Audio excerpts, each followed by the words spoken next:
3. What up, everybody? I am your host, JP, and this is my co-host, Josh. Hey, everybody. And welcome back to another episode of the Film Bros podcast.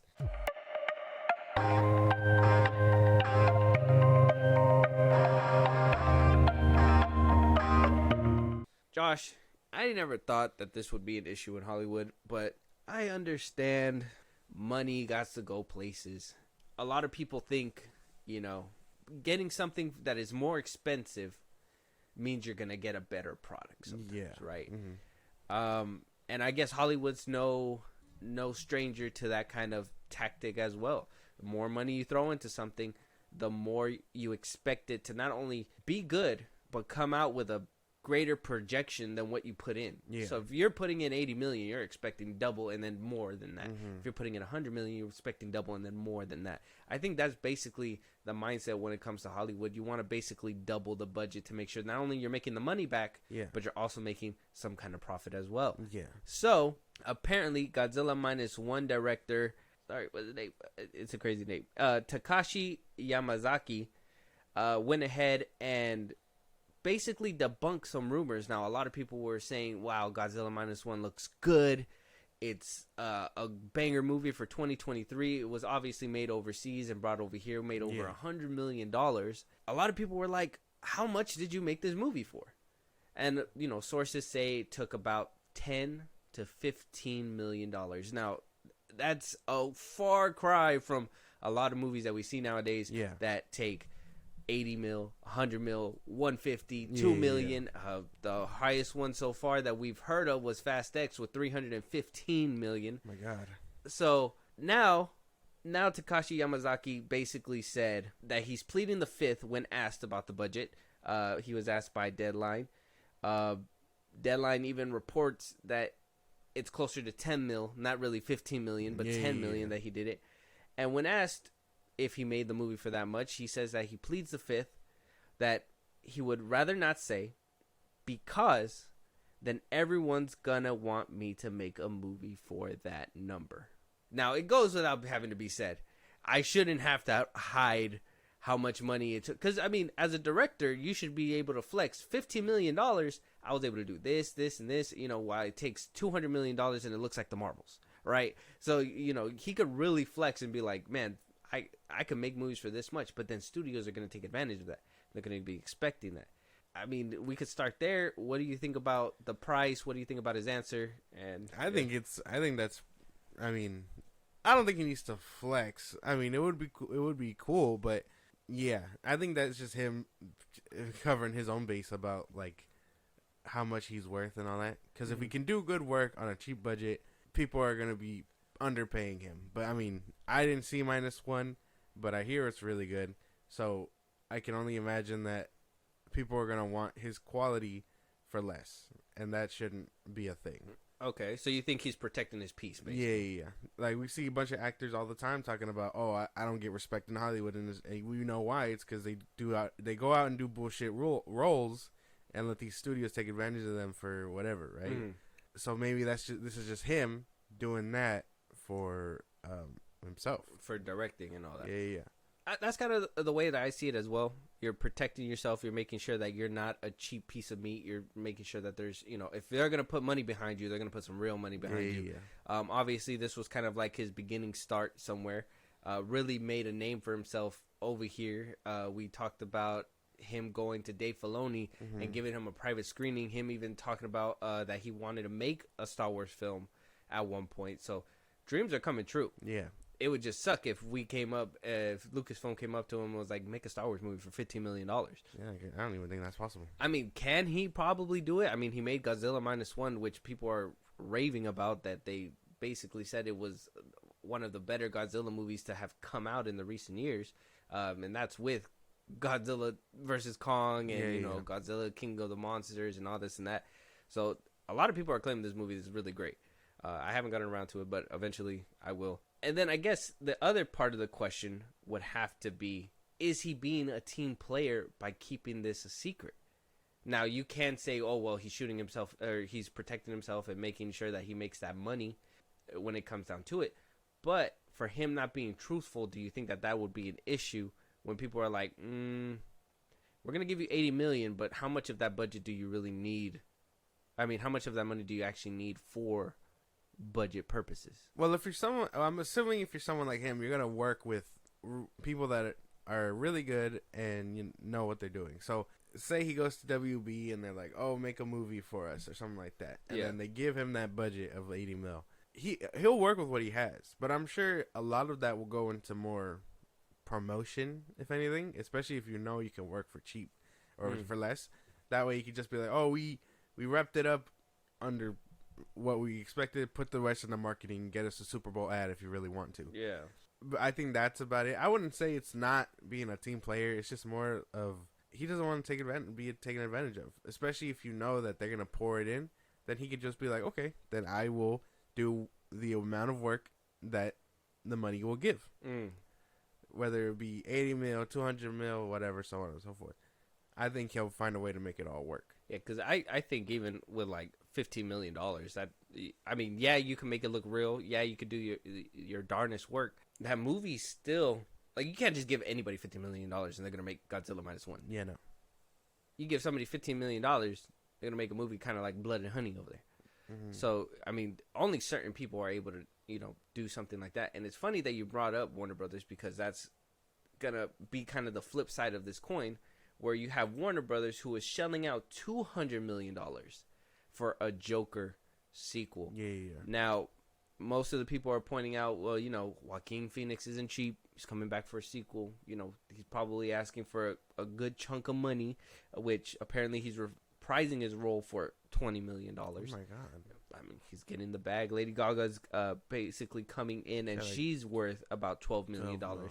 So the rest of that going to what it sounds like just production itself. I mean, I don't know if the $200 million is all around, including marketing and all that stuff. Obviously, this is a sequel, one of the highest R-rated films that was, released in a theatrical capacity. I mean, you hear Godzilla Minus One, 10 to 15 million. This movie doing 200 million. Yeah. Relatively, we got to think how much CGI was actually used in the first film as well. No, nothing at all. Yeah. So, I mean, what do you think about this weird disconnect when it comes to, paying for movies? WB has the funds for this kind of thing is what's getting me. They kind of shelve a lot of things. So for them to be paying an actor 20 mil is crazy, I feel, regardless of him reprising his role. I mean, I'm not saying Joaquin doesn't deserve it. He goes through the body transformation, whatever, this and that. It's just more of like, WB can't afford it, so why are they doing it? You know what I mean? And then they could clearly afford it if they're doing it. Apparently, Zaslav did a lot of cuts. Well, yeah. I mean, obviously, Acme and Coyote's still floating around somewhere.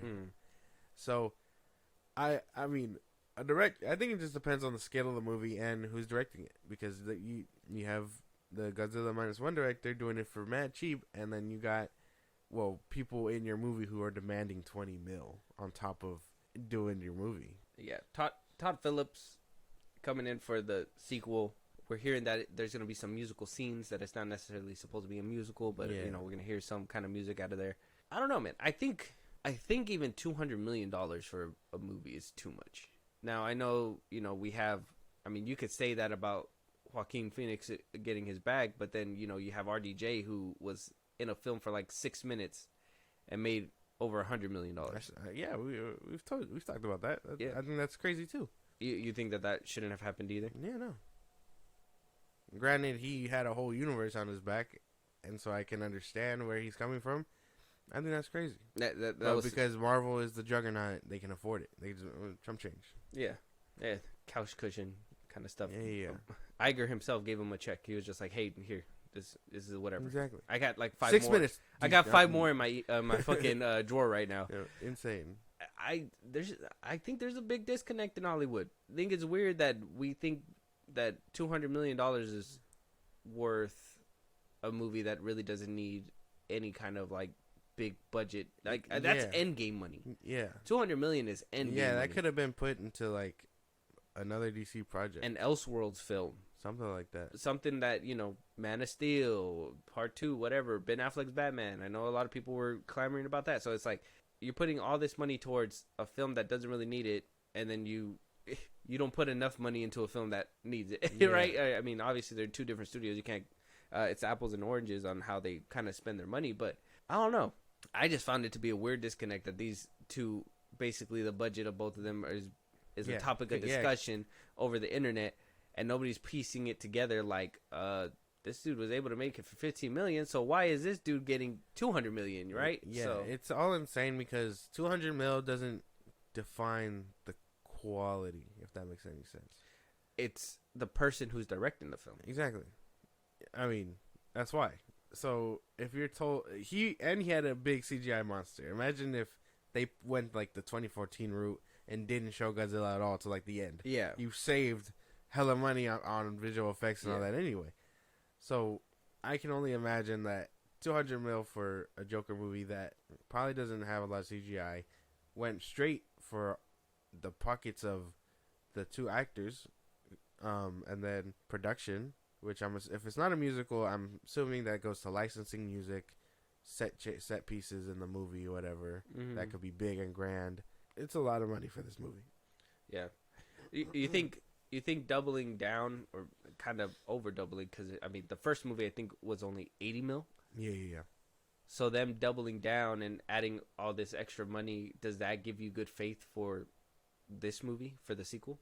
No, because it doesn't really change anything, really. I mean, were you a fan of the first one? Yeah, it was all right. I think it was okay. You haven't rewatched it ever since. Nah, I felt like it was like you could watch it once and you were good kind of thing. Shit was mad depressing. It was mad depressing. Like, I enjoyed it because of the story and stuff. Yeah. Joaquin Phoenix does really good. Portrayal was great. But that shit is mad depressing. Like, I can only watch that movie once in a blue moon. And even then, like that one, the Batman, whatever, like, I feel they're just, the rewatchability isn't there. They are really good stories, but for every once in a blue moon when you really want to pick it up. It's not like the Dark Knight trilogy where you can pick it up whenever you want or rewatch it. Mm-hmm. Okay. Yeah, because I was a fan of the first one too. So for them to hear that they're putting more money into this, it's like, what if it takes away that feeling that the first movie gave to people? Exactly. Right? Because I will say I think it's a classic. Now, do I think it's a classic you can watch all the time? Like you said, no. The same thing with the Batman. I mean, I could admit it's a decent movie. I think Robert Pattinson does really well. Can I sit there and watch it a second time? Fuck no. I'm sleeping. I'm sleeping my whole way through. He doesn't talk loud enough for me. What am I supposed to do? The loudest part of the movie was when the Batmobile was going off. And maybe when he was yelling no. But even then, it was kind of quiet too. Mm-hmm. So, I mean, these movies aren't really... So, for them to put $200 million for a movie that potentially, think about it, it's going to lose that... I know a lot of people don't like using this word. I don't like using it either. But, like, losing that gravitas that the first one gave... I mean, maybe it could be duplicated and amplified to 10, but when you start adding a bunch of extra money and then looking away and not focusing on that one picture and you're focusing on 10 other things, it's not going to have that same feel. He could be selling out, basically. What is it called? It's kind of like, I know Deadpool 1 and 2 are great movies in their own right. I think a lot of people like it, but it's night and day. You could tell the difference between the first one and the second one. Yeah. Right? Like, you could tell that there was a little bit more grittiness to the first one. There was a little bit more, the color grading wasn't so bright. Like, you could tell, like, they wanted to go for a certain feel. Yeah. And in the second one, you kind of lost that feel in lieu of the brighter, bigger budget, juggernaut, and then it takes those little hits. I mean, that whole highway scene where she's doing that luck thing or whatever, and they're, crashing into gas stations, explosions, like, that should look kind of fake, so it kind of loses some of that touch when you go a little bit bigger, in my opinion. Yeah, and that's what comes with the notion of, more money, it's a sequel, we should want to go all out and whatnot. But no, I feel like go all out in storytelling, not visuals, if that makes any sense. Yeah. And visuals are nice, because I'm hearing Doom Part 2 is great. I'm hearing the visuals are great. I'm hearing the story's great. I'm hearing, the whole tale of, like, whatever's happening in that film. I'm hearing it's great. Kind of like The Dark Knight. upped Batman Begins 100. I've told you before, you probably don't even need to watch the first Batman Begins to even, get the full story. You could probably just start with The Dark Knight Rises if you really, the Dark Knight if you want to. So there's times where people elevate the second one with more money because they don't lose focus. But then you get other people that get that money and then they lose focus. Oh, yeah, they could totally sell out. That's why. And doing it all that, that's why it's all about who cares about what they're putting into it. Mm-hmm. And if they're really taking the money and they're really putting it back into production, storytelling, everything that's best for the movie, sure. But then you get some people. I don't want to blame them on. I don't want to be the one to blame Joker 2 of this, but since they're the ones kind of at the center of the topic, this movie could totally be something else, and it could totally lose focus of the ball. Deadpool 2. Do you think Batman's gonna come in out of somewhere, out of nowhere? That would be insane. It would be. I would like to see it. 3 Batman running around. Well, I mean, assuming this isn't getting a third part, I would be fine with what if one and done. By the end of the movie, what if by the end of Joker 2 you hear or you see in little text the Joker will return in Batman the Brave and the Bold? That'd be funny. I would be like, wow, they went with this Joker. That's insane. Well, I mean, it's him, and then Barry Keoghan is supposed to be coming back for Batman 2. Yeah, supposedly, which I don't even know why. So 2 Jokers. People like that deleted scene. I guess you technically don't even need to bring him back. It's insane because people were gassing up, and I'm just like, they cut him for a reason. It doesn't make any sense. I know even at the end of Batman, we hear his laugh or whatever, but he was cut for a reason. I don't think we need him. Not anytime soon, anyway. Yeah. Okay. Not that deformed looking motherfucker. That shit looks crazy. I don't know if people are geeking over him. I don't understand. I didn't understand it either. I know some people were saying this motherfucker is ugly. Why you guys hyping it up? I personally didn't even like his portrayal. Makeup aside and everything, I was just more it wasn't the Joker that you would have expected. I guess you can say. It's weird. So with that being said, though, let us know out there what you guys think. Godzilla's budget coming in around $10 million. Director refusing to give away the real answer. Do you guys think that he's doing that right thing? Do you think Lucasfilm will approach him for a $10 million movie? Have you guys seen Godzilla Minus 1? Is it a good film? Are you guys worried about this $200 million budget on Joker 2? Or do you think bigger money means grander things? Let us know out there at our socials. Moving on, though. Linda Hamilton coming out in lieu of rumors and speculation that James Cameron is coming back to pen another Terminator script. Yeah. When asked whether or not Linda Hamilton is willing to come back for another Terminator installment, she was very blunt talking to Business Insider, saying, I'm done. I have nothing more to say. The story's been told, and it's been done to death. Why anybody would relaunch it is a mystery to me, but I know our Hollywood world is built on relaunches right now. That makes sense. I'm fine with that. Her, Arnold, they need to pack it up. I feel like it's time. Arnold needs to let it go too? Yeah. Well, I feel like Arnold should let it go way before he showed up in Dark Fate. I think he should have. Before Dark Fate. I think before Genesis. I think when he made his exit in Salvation was the perfect time. I mean, that wasn't even him. So no, I know, but he made his exit and they reused him again. I kind of felt like it was kind of like a full circle moment where you kind of seen him one last time in his original form, which was back in the original Terminator. Yeah. And so I kind of felt like that was a kind of a full circle moment that you could have kind of exited Schwarzenegger altogether. Well, yeah. Oh, yeah. I guess what you're saying, because they used his model or whatever, the Terminators, and then he's the same one they sent back in time. It's like a loop in itself. Yeah, basically. Okay, I get what you're saying. But yeah, I guess that makes more sense. I feel like trying to bring him back because he was in Genesis. Yeah, he was in Genesis. That shit was ass. And then Dark Fate. I think it's probably time for them to let it go. I think nobody watched either of them. I think Genesis bombed because people didn't like it. I think Dark Fate did alright. I know Genesis was ass. No, those both movies were really panned, and I ain't me. Is what other people were saying. They were saying it was a bunch of woke bullshit. So I mean, I don't know what to. I don't know. I liked it. I think.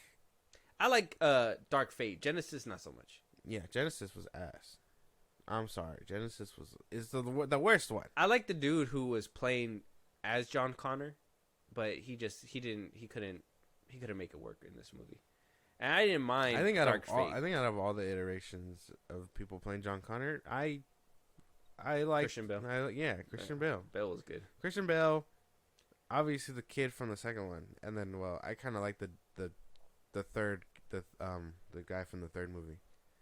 I liked him too for the John Connor that he was, and even his arc went full circle where he was actually like a leader by the end of the movie. Yeah, he was meant to be like bummy and like down on his luck because he was told about this whole legacy and it just hasn't happened yet, and then it happens and he gets to pick up the role. So I think it all works out. But as far as Linda Hamilton goes, I'm fine with her saying bye. I think we got a perfect ending with Dark Fate. It's just a matter of what will James Cameron do for the next one if he decides to come back. Yeah, will he even bring back Schwarzenegger too? I mean, hopefully not. I personally think Linda Hamilton should have never came back. In my opinion, I was like, that was his mother. Yeah, okay, alternate universe. This is cool as like a how do you say, what if kind of movie, I guess you could say. Dark Fate is a good what if kind of movie, but if we wanted to stick to like timeline and everything, same thing with Genesis, it could have been like a what if kind of movie, you know what I mean?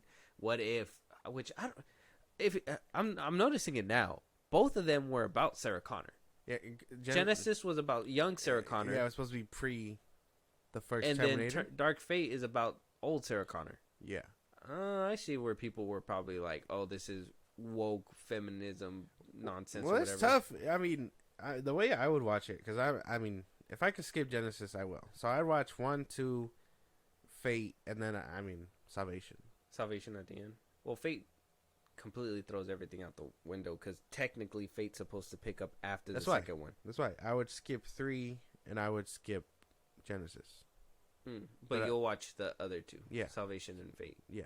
Okay. It's 1, 2, Salvation. I mean, I know 1, a lot of people 2, give Fate and Salvation. I know a lot of people give the third one hate, but I it's a good little what's it called? Guilty pleasure. Well, yeah, no, it's not like it's too bad, but like for timeline's sake, I would cut it out.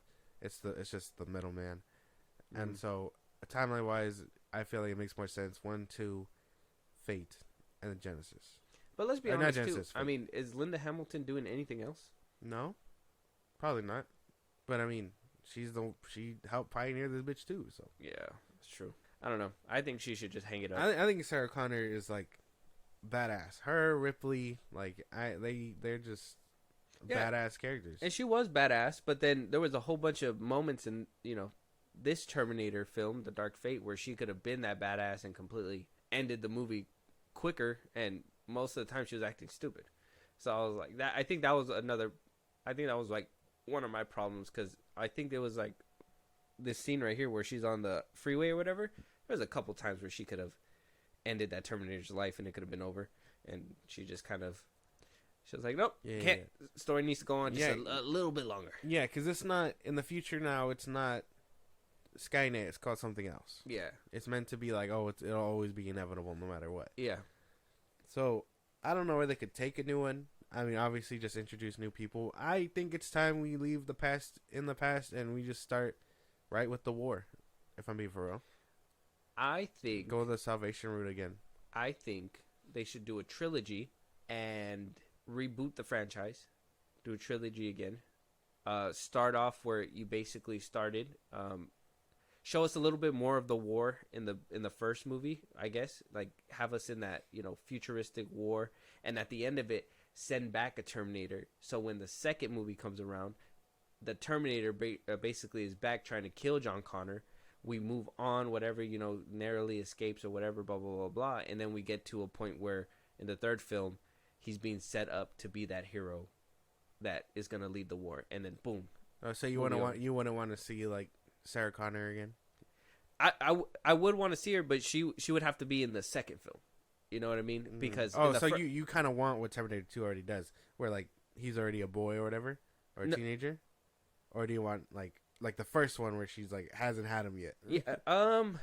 I would say because I still think because I wouldn't want to rehashing. I would say kind of mix it up both. Like in the beginning, she could be pregnant. Already went through the time skip. Yeah, a little bit of time skip, and then we see her with the kid after she destroys the first Terminator, maybe in the beginning half, and then leave it at a cliffhanger where what's gonna happen in the third film, whatever, blah blah blah. Yeah. I mean, there's multiple ways to do it, but I think that should be the best way, like a trilogy. Show us the war in the first one, and then them sending the Terminator back. Yeah. That'd be cool for the first movie, and then bring in a new Sarah Connor, a new John Connor, and build up from there, and then build a franchise. But I think a whole totally new reboot is in need. After Salvation, they should have just went the reboot route. I don't understand why they were like, oh, let's keep it connected. I think the only cool thing about Genesis is that they kind of try their best to connect with what happens in the events of the first Terminator. I was gonna say Transformers, the first Terminator. When he's like, it's the three dudes that are shirtless that are fucking with him, and they try to like match it the same. I thought that was pretty cool. Yeah, Genesis tries to launch its own thing, but I don't know. I'm not fucking with it. And then the funny thing to me about this franchise, the need for them to, they would rather explain how this Terminator is aging than them just being like, let's get a whole new Terminator. It's tough. I was like, why would you guys like because human tissue gets old. For both movies, they did the same thing. Yeah. They just made an excuse on why he's old now, and instead of just being like, let's just get a young actor who doesn't age, to play this Terminator, right? I don't know. Let us know you guys' thoughts. You guys want to see Linda Hamilton back as Sarah Connor in a future Terminator installment? Are you guys tired of seeing her? Do you think a reboot is desperately needed? Do you think that just making another sequel that ignores the rest of them? What was that movie? There was a movie that was Halloween. Halloween 2018 when they're just like ignore everything else. Well, that's what Fate was technically, right? Yeah, it meant to cut out Salvation and 3 and stuff. And Genesis was meant to cut out Salvation, and then Dark Fate was meant to cut out both of them. I think hear me out. Three of them. I think a trilogy.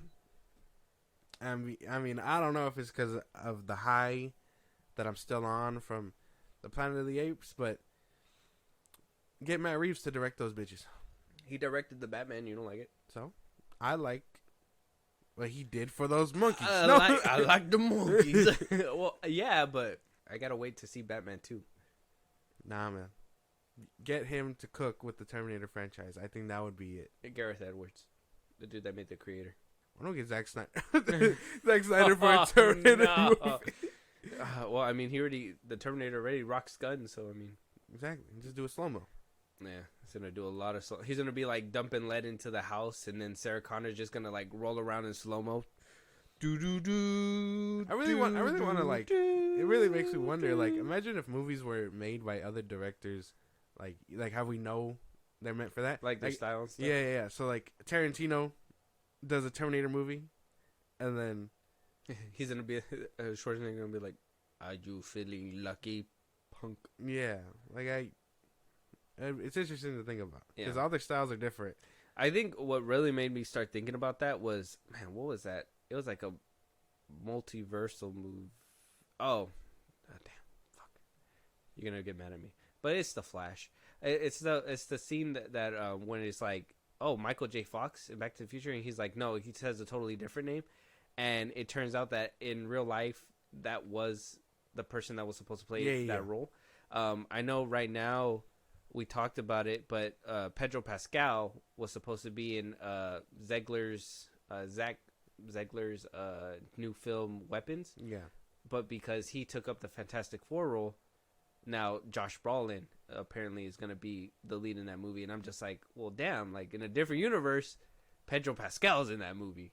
And maybe Josh Brolin is doing something else or whatever. But like, I'm just like, I want the universe where Adam Driver is Mr. Fantastic. We need to crack alternate dimensional travel. Oh my god.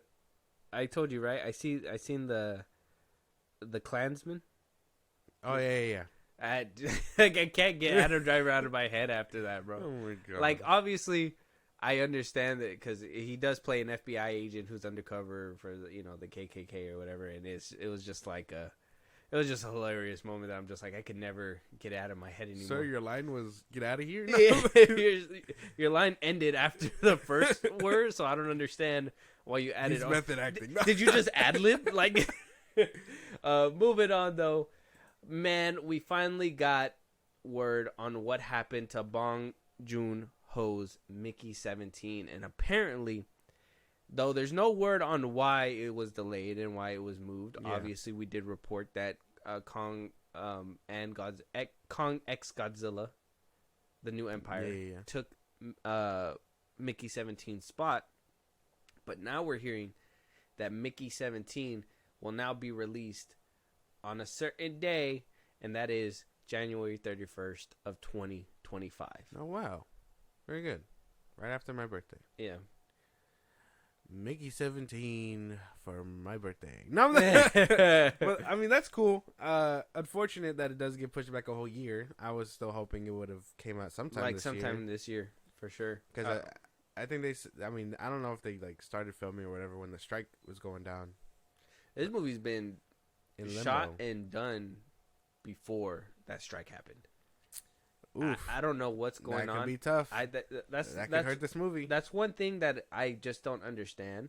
It says that they made a decision to allow them to finish the movie, it says here that it was affected due to last year's strike and other various production shifts. From my understanding, they were close to being done by the time the strike hit. Yeah. And so when the strike came around, they should have been done and then put it out. But I'm guessing if reshoots and all that stuff really needed to happen, I'm guessing 2 months wasn't enough time to get this movie out.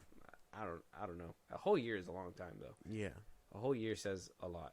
Now, being affected by the strikes, I understand to an extent, but I mean, how much of the movie do you have to really retool that you couldn't fix it up in December? Because I mean, the strike was over in November, right? Something like that, yeah. November, December was holidays, I guess. I don't know what that means for this movie. Unfortunate that this movie might suck. Apparently, it's like an anticipated movie collaboration. But it was pushed back, and it was all this and that. And we know what happens to movies when they get pushed back to finish production, quote unquote. Yeah, reshoots and whatnot. Yeah.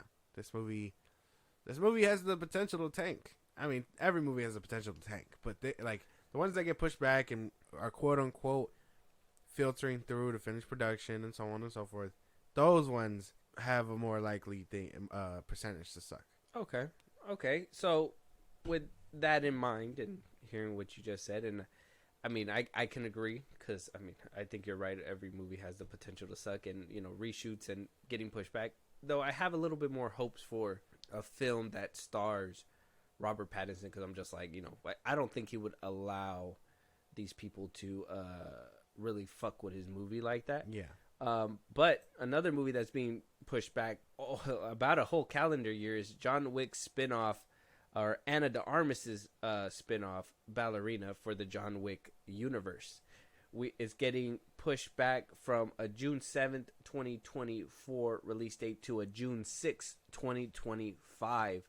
A whole year out, and it's due to action sequences that are being reshot, and Chad Stahelski is going to be there, present, when doing these sequences alongside director Len Wiseman, who directed Ballerina. Oh, so that tells me... You're telling me homie was real lackluster in directing those fight scenes. They seen that movie and they were just like, what the fuck is this? This is not what John Wick does. Yeah.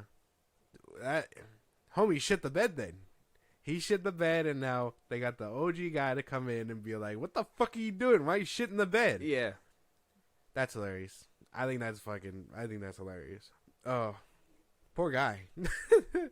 Because you're tasked with this thing, and then you got to get the guy from the main franchise down here to make sure you do it right. That's funny. That's like calling God down. Yeah. Like you couldn't do this.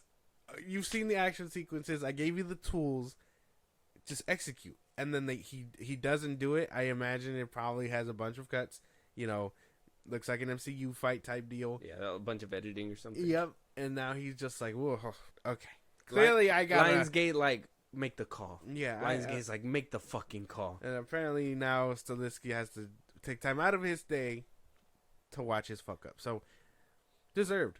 It sucks that we gotta wait a year for it, but deserved. Okay. Yeah, a whole year is a long time. Like, literally that one's a whole calendar year right there. I think Mickey 17, at least you can get away with it and be like, oh, that one was in March, so it's coming out in January, so that's about, whatever. Yeah. This one's from the date that it's supposedly supposed to be released all the way around. Now it's like, dude. I think it'll probably move up if they finish sooner, but yeah. Maybe, but, I mean, action sequences aren't easy, and Stilinski's starting up his own production company. Basically, he's doing a lot more stunt work for a lot of other films as well, not just the director's work. So he probably has a full plate, and he's just like, well, this movie's going to have to wait. You said that you guys hired somebody who could do this stuff, and now that you're watching it, you're like, well, this action kind of sucks. Now, all of a sudden, you want me to come check it out? Well, you're on the list. You're on my to-do list. I will get down to it. I have insane. Golfing and all this other shit to do before I get down to this fucking movie. That's actually so funny. That's a funny situation to have happen. Just to fucking... I think having anyone over your shoulder kind of like that kind of sucks, and that could totally impede this guy's... But the fucking granddaddy of the damn franchise has to come in. He has to, like, come down from the heavens and help you because you shit the bed. Like, that's funny. He's just like, you buffoon. He's like... Stilinski's just had, like... That's how you direct an action sequence. Exactly. It's like a whole one-shot scene, and you're just like... What the fuck? Exactly. That's insane. So both movies being delayed about a year, where it's gonna be a lonely year. Apparently, there's a lot of. It's kind of like what 2022 was like. I mean, there was a good amount of movies, but a lot of the movies were pushed back to 23. And now that we're in 24, a lot of the movies due to the strike are being pushed back. I know. To the next year. That's why I'm watching all these shit movies. It's insane. Blade, Fantastic Four is coming out, Superman Legacy, Mickey 17 now, Ballerina. We're getting all these movies. I think Dune 2 is like the only movie this year that is highly anticipated, and at least from what I've seen on the roster so far, is the only movie that looks like it's going to come close to $1 billion. Yeah. Good for that movie. Good for that. I want to rewatch the first one before I see the second one, but yeah. Okay.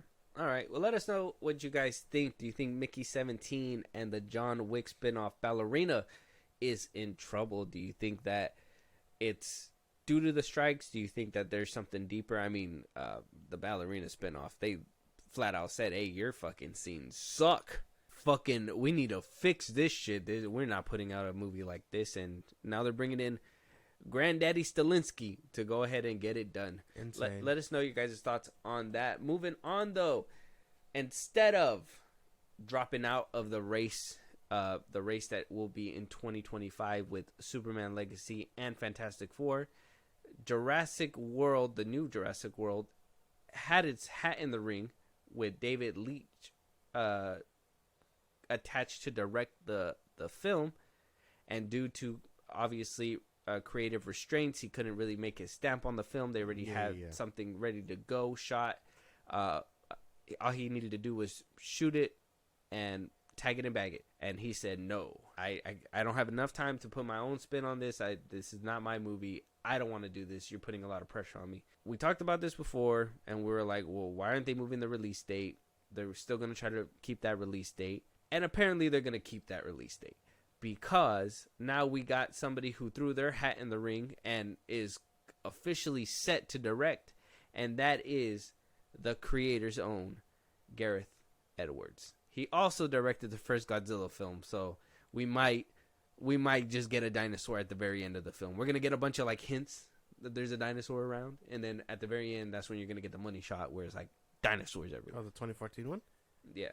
Oh, you said first, and my mind immediately went to like the 1991 for some reason. I don't know. You do certain things on your own personal time that I can't say on this mic. That was weird. Yeah, so he made that one. Obviously, he made Rogue One as well. He made The Creator that just recently came out. And he said, when asked, because obviously we know Spielberg's coming back to produce.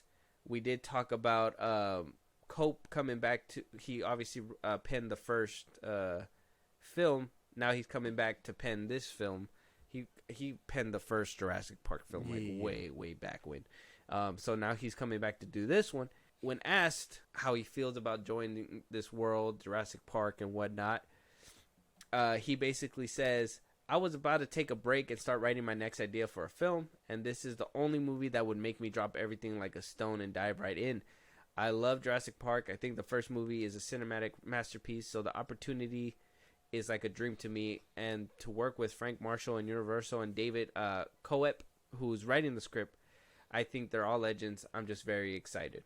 Now, he says right here that he was gearing up, but I heard that after his Oscar runs that he was going to take a little bit of time off of Hollywood just to, you know, recoup, maybe write down some new ideas and whatnot. So maybe this is something that, you know, maybe there is some truth to that and he was just kind of chilling. Yeah. But, you know, Universal said, hey, man, you want to do a fucking Jurassic World movie? And Gareth Edwards said, shoosh, yeah, I do.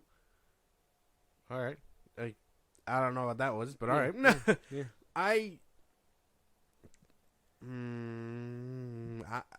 This could totally be really good, especially if he did the ones that you said.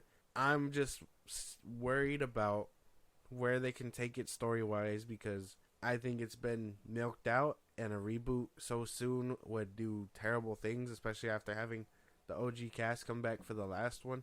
So I don't know. This movie could be really good or it could be really bad. I want to be optimistic and say it's going to be good. This just sounds like another obstacle for Superman Legacy. You think Jurassic World's a contender? Mm-hmm. Jurassic World. Well, now that Gareth Edwards is on board, I think that this movie has a chance. Like, don't get me wrong, David Leitch, he's doing The Fall Guy, right? And I think he's done a couple other movies I can't think off the top of my head. He does good work. I don't think he does bad work. But Gareth Edwards, hearing that he's attached, that gives me a lot more faith. After coming off the creator, and I know a lot of people, I mean, that movie didn't really make a lot of money in the box office. I think it was smushed around with a bunch of other well-known films, so that's why it didn't work. I know, I heard, like, Grace Rudolph saying that, or Randolph, whatever her name is. Rudolph? Yeah, Randolph, saying, like, oh, it didn't have a perfect ending or something, or, like, a movie theater ending, and that's why it would turn people off from the movie or something. And there was a lot of rumors saying, like, Rogue One didn't have a certain ending, so somebody had to come in and finish whatever Gareth Edwards was doing. That's so annoying. And then we also, there was reshoots when Gareth Edwards was on that film, and that was a big red flag for some people.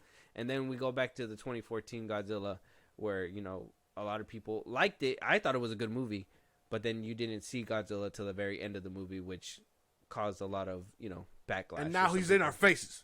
We just got a lizard all in our faces. Yeah, lizard everywhere. Like, I mean, it's cool. A lot of people will nitpick that and they'll say all that stuff, but then I will go and be like, you know, Godzilla 2014. He gave us that iconic shot where everybody was afraid in that airport. You know, when I was in the theaters watching that film, I think nothing made me more scared than that one scene where I was just like, damn, this fucking dinosaur is gigantic. This is fucking scary. You know, it didn't feel like that the earlier Godzilla, the one, you know, that a lot of people don't like. It looks like a dinosaur or whatever. Yeah. And then I look back at Rogue One and I'm just like, I mean, even if they did reshoots, the rest of the movie is it's fucking great. The movie's amazing. Gareth Edwards, his name's attached to it. And then we go down the line to the creator now. And I'm just like, I loved that. Was that good. Movie. That was a really fucking good movie. I don't even care what Grace Rudolph says. It's insane. What the fuck is a movie theater ending? A movie theater ending is what I take from that is a happy ending. Basically, like, pleasing everybody. So I'm thinking, oh man, spoilers for the creator, but I'm thinking the ending where, you know, he basically gives himself up and doesn't take care of the kid is basically like not a happy ending. Because now the kid's alone, back to where he was. He lost his parents, whatever, blah, blah, blah. And then you have that sweet moment between the two. I personally thought that was the perfect ending. That, yeah. But I would assume that the best ending would be all three of them surviving and leaving the ship together. Yeah, but you can't have that. You need, the sacrifices have to be made. That whole movie, he was making sacrifices. He was seen as a traitor by the Americans and things like that. You needed all that to kind of happen. And he had his full circle moment with her. He died happy. The kid and the robots get to live peacefully for a moment, or assuming for a while, without the Americans having to, having to worry about the Americans. Mm-hmm. That movie was perfect. I think the ending was really great. It made me tear up a bit. So I was like, "Fuck." Yeah, I thought it was great, but some Grace people Rudolph doesn't know shit. She doesn't know shit. Doesn't know anything. For the simps out there simping over Grace Randolph, she doesn't know shit. Stop listening to her. Who simps over her? Man, I don't know. I got people on my timeline calling her mommy and shit like that. You guys are gross. That's disgusting. Do better. That's actually disgusting. Yuck. Yeah. but made me vomit a little bit. But anyway, like, I don't know. I think this could be trouble for Superman Legacy, though. Possibly, with Gareth Edwards behind the wheel, I personally think too. Now, do you have a valid point where are they gonna take this movie? Fuck yeah. Shoosh, yeah. Stop saying that. But like, I don't know what that means. like that's an issue, and then we also got Fantastic Four, that's also an issue, and then we also, for at least for this film too, there's a lot of people that may look at Gareth Edwards kind of crazy. So I mean, Trouble in Paradise for Superman Legacy, probably. How big of a problem? Because you got to understand, I think Superman Legacy is coming out first, and then it's supposed to be Jurassic World, and then it's gonna be Fantastic Four. So what could happen is that Superman Legacy can completely hold out with a strong opening. What if the movie's good, right? If the movie's good, it can hold out with a strong opening. Second weekend, people are gonna have to make the decision.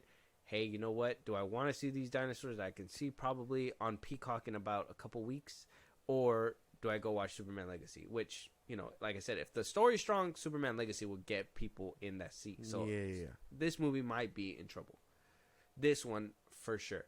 Now, if Superman Legacy is not the best, it doesn't live up to some people's expectations, Jurassic World can most definitely put up a little bit of a fight. But I think Jurassic World is kind of like that smushed in the middle. It has that smushed in the middle problem, kind of like what the creator had. So no matter how good it is, if it's something else is better, it's gonna do better. I don't know. I'm thinking it's gonna be what happened 2022 of March. I think it's gonna be like Creed. It's gonna get the boost it has, and then dinosaurs will reign over for a cool minute, and then Fantastic Four will probably blow everything out the water. You're just praying for the downfall of Superman Legacy. Nah, man. They go, no. Why would I do that? No. No. But You're supposed to say shusha, yeah. It's realistic. Oh.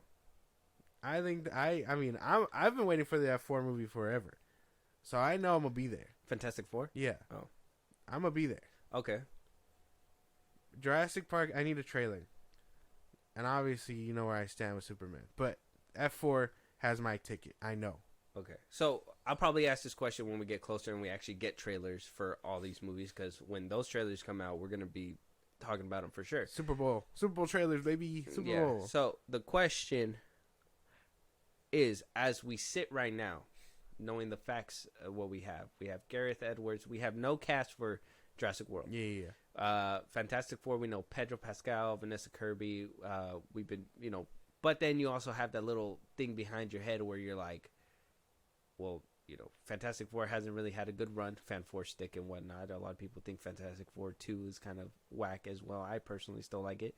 And then on top of that, Marvel's run with the MCU is not going so well. Yeah. And then you have Superman Legacy, which is a completely whole new reboot. Obviously, you have a personal vendetta against, James Gunn and whatnot. With that being said, and all the facts, at least for right now, and the cast, Corn Sweat, Isabella Merced is going to be Hawk Girl, and, the cast there. As it stands right now, if there's one movie that you could watch, which movie are you watching? F4. I think Fantastic Four.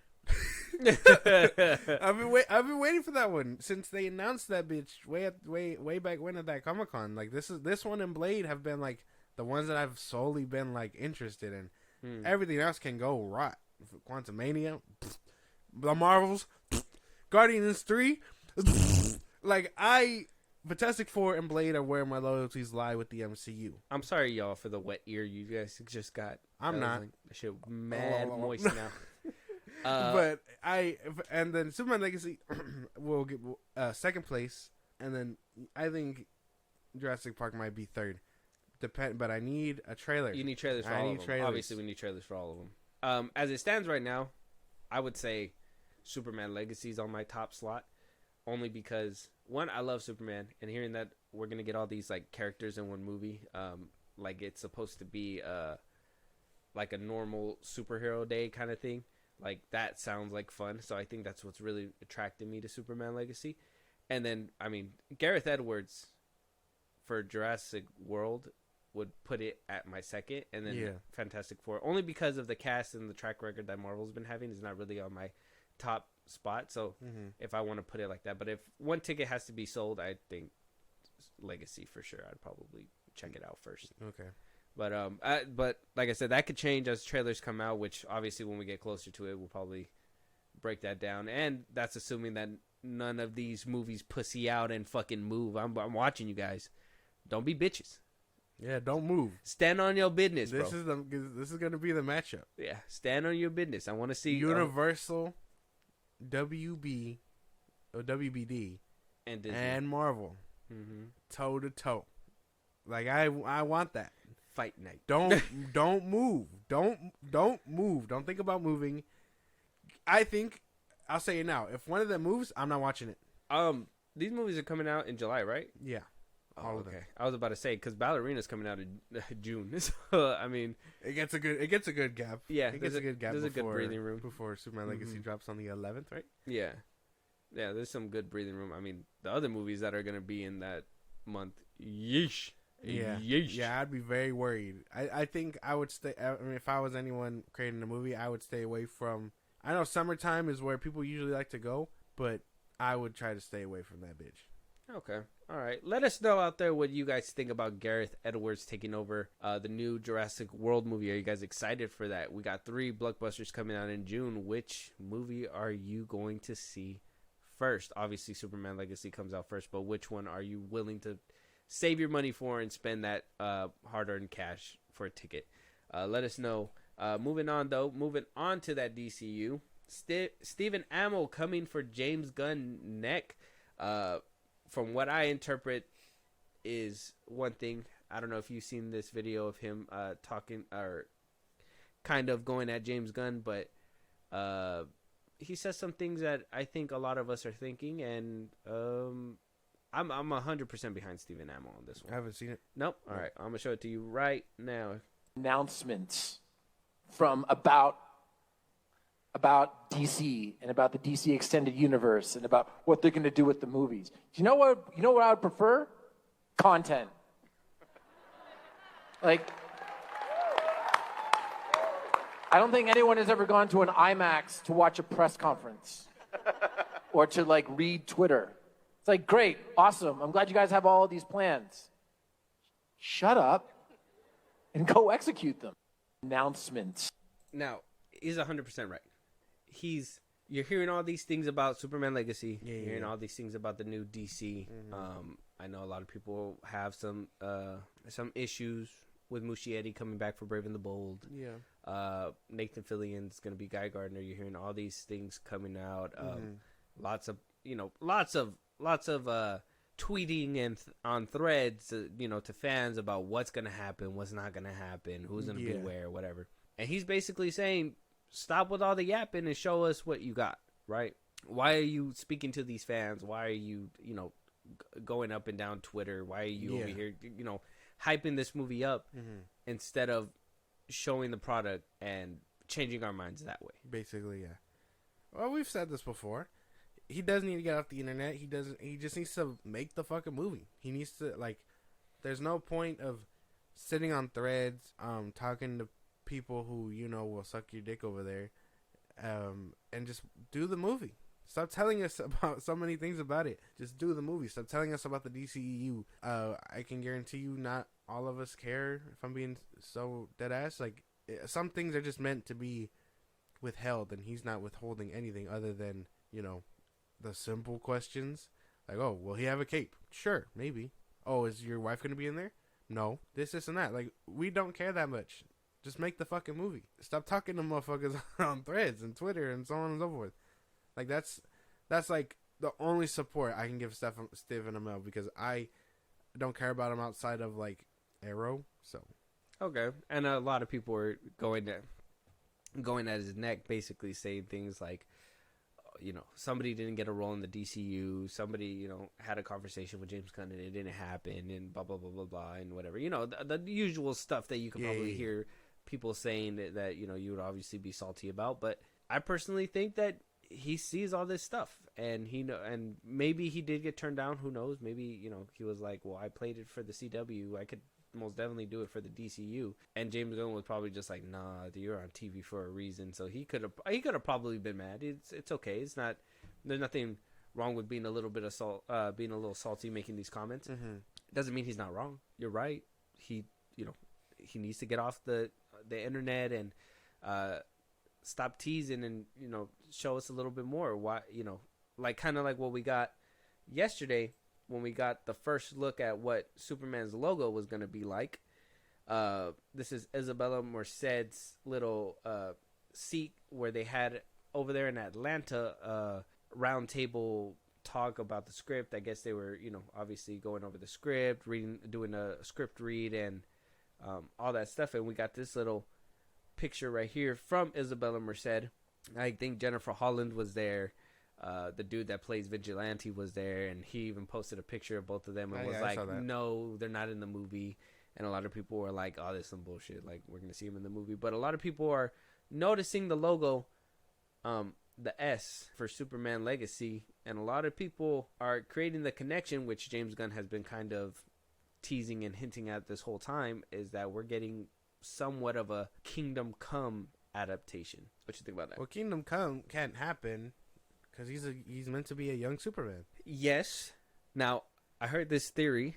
I don't know where I seen it. I think I seen it on Twitter, and somebody had like retweeted it because I think this was something like that was given a while ago when the first few pieces of the news was coming out. So if anybody knows who I'm quoting or what theory I'm talking about, let them know, tag them in the video, or let us know so we can give them credit where credit's due. But the theory is that Superman Legacy, because the name says Legacy, it's about Superman creating his mark on the world.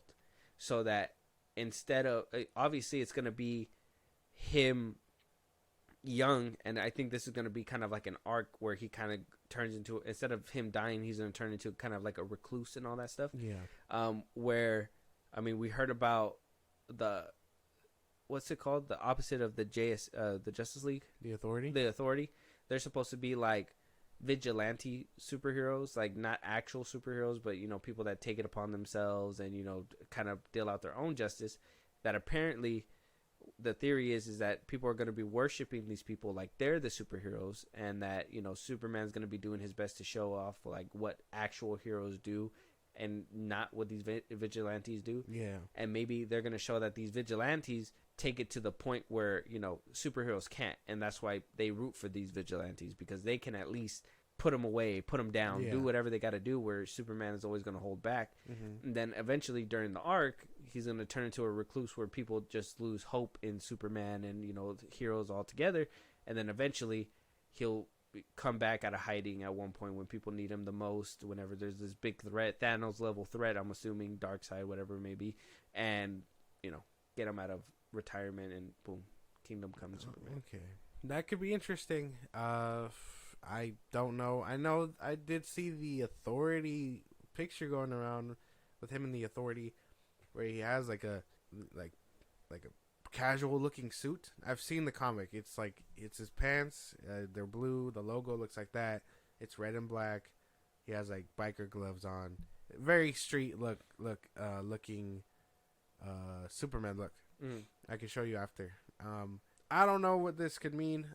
This could totally just be like something else, and James Gunn could totally be like, no, that was a mistake or some bullshit like that. Something to throw us off his scent, which is fine, but interesting. Because I mean, if it's going down the route of this suit, I'm cool with that. I would like something sleek and modern like that versus Trunks and all that. So if we're not gonna get Trunks, if this is the case, yeah. What if we get a little gag thing where it's like Trunks? And he's like, no, it takes him off. I think that would be cool. I wouldn't mind that joke. Do you think he'll keep the black logo? I would prefer it. I like it. You think so? It'll give you points if they keep that black logo. Yeah. instead of turning it yellow. Mm-hmm. The black and red. I don't know. I'm a big fan of that look. Even in the New 52 movies, where he has like the red cape and it's black on the back instead of yellow. Yeah, I like that. Instead of the iconic like Reeves yellow on the cape. Yeah, I like it. I feel like it just adds a new flair. Adds a flair. Yeah. Okay, that's a good way to put it. Makes sense. I'm 100% on board. I like the logo. Like I said, good things are coming out from this movie. I mean, we've seen that at one point, I think somebody recorded that Nicholas Hoult was there as well in Atlanta. Oh, yeah. You know, everybody's going to be at this table read. If you notice here, I mean, in this picture, he has the black logo, but he still has the blue and red scheme. So, I mean, and he's still rocking the trunks. So, trunks could be still a thing in this movie as well. So, don't hold your breath on the whole trunks thing. But I would it'd be cool to see him in a black logo suit, but I don't know how many people are going to rock with that. Some people are going to be it's going to be tough because, I mean, we already got a Kingdom Come in live action looking suit. So, and I think a lot of the response to this photo has been positive as well. I don't think I've seen a lot of like pushback with this Kingdom photo. Come is a good story. That's why. Like it's not a hated like story. I feel like he could have he could go this route and, you know, totally lean on that praise, or he could totally go the Matt Reeves OG look and just, you know, make his suit colorful and yellow and things like that. Okay. I mean, this right here is a good little tidbit. I know a lot of people, like I said, we were just talking about it, but, you know, Stephen Amell saying, like, you know, stop giving us these little tidbits and actually give us something good. I don't mind these little tidbits because this is not really like a spoiler or anything like that, or them trying to answer. This is like creating hype for the movie. Yeah, it's an Easter egg. This is hype. This is something that's causing people to draw attention and not argue. Just that little nugget of, you know, oh, let's start the conversation on what he could possibly be doing. It's a lot of show, don't tell. Yeah. Like the pictures that he was posting of Mr. Terrific, things like that, Lobo, that shows us that you're cooking something. Don't tell us, oh, Lobo's going to be there. Yeah. We don't want to read that. We want you to tease us with a picture, something like that. Get us Crazy thinking stuff. about it. Don't tell us straight out, because then we're going to be like, oh, that's cool. Yeah. And we'll see him eventually. And then if you tell us, like, yeah, they're going to be in the movie, then we're going to be expecting them in the movie. And then if they don't show up in the movie, guess what? People are going to be mad. You're going to cause problems. Like, this is the kind of stuff. This is the kind of content that you want to be pushed out. You know what I mean? Not talking about what's going to be in there. Oh, are you going to work with Margot Robbie again? Oh, are you going to do all this? Yes, I am. Or no, I'm not. It's exactly. like, we don't want to hear all that. Just show us some pictures. Show us what's happening. You know, let those little set photos leak, you know, once in a while. You know, like I said, Nicholas Hoult walking to the little script read that you guys were doing. The little picture with Jennifer Holland, stir up a little controversy, like, oh, is she going to be in the movie? Oh, he's going to have her in the movie, you know, stir up that little bit of conversation too. Yeah. To get your name out there, because I hear these things, and, I mean, nobody knows this movie's happening. And that's the thing that sucks. Nobody knows the superhero movie's happening. You're not seeing it on the big news and stuff like that. You're seeing this on comic book Twitter and, you know, Twitter, where, you know, some people don't even have Twitter. I mean, or X, whatever the fuck you want to call it. This is the hype that we need. We need more pictures like that, where they could put it on the tabloids, get people hyped about a new Superman that's going to be coming out.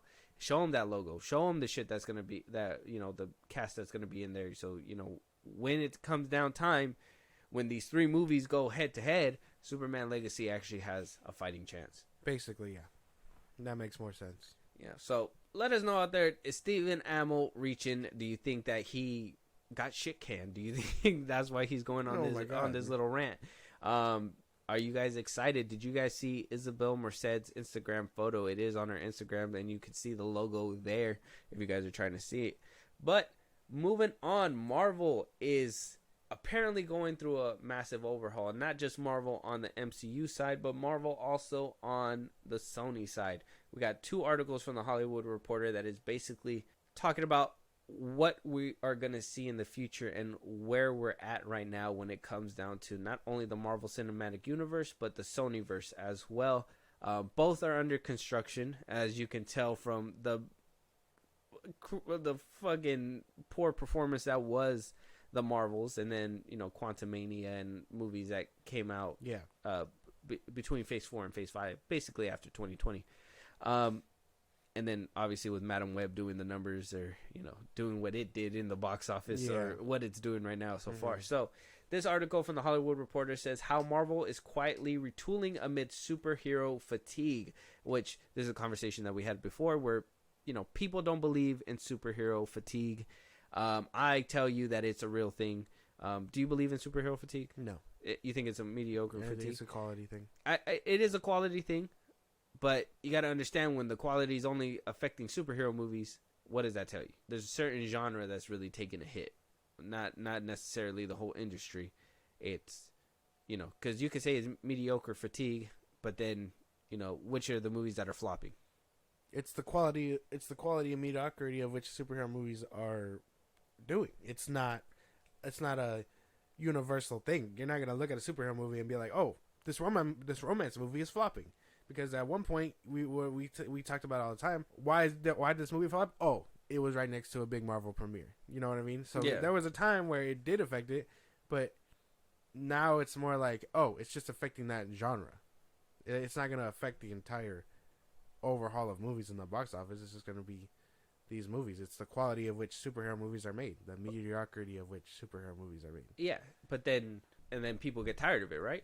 You make a shit product, people are going to get tired of having shit product. Exactly. And if the shit product only has to do with superhero films, what does that lead to? People getting tired of superheroes. Of the mediocrity, not superhero films. Of shitty superhero films. No, because I think people still go watch them.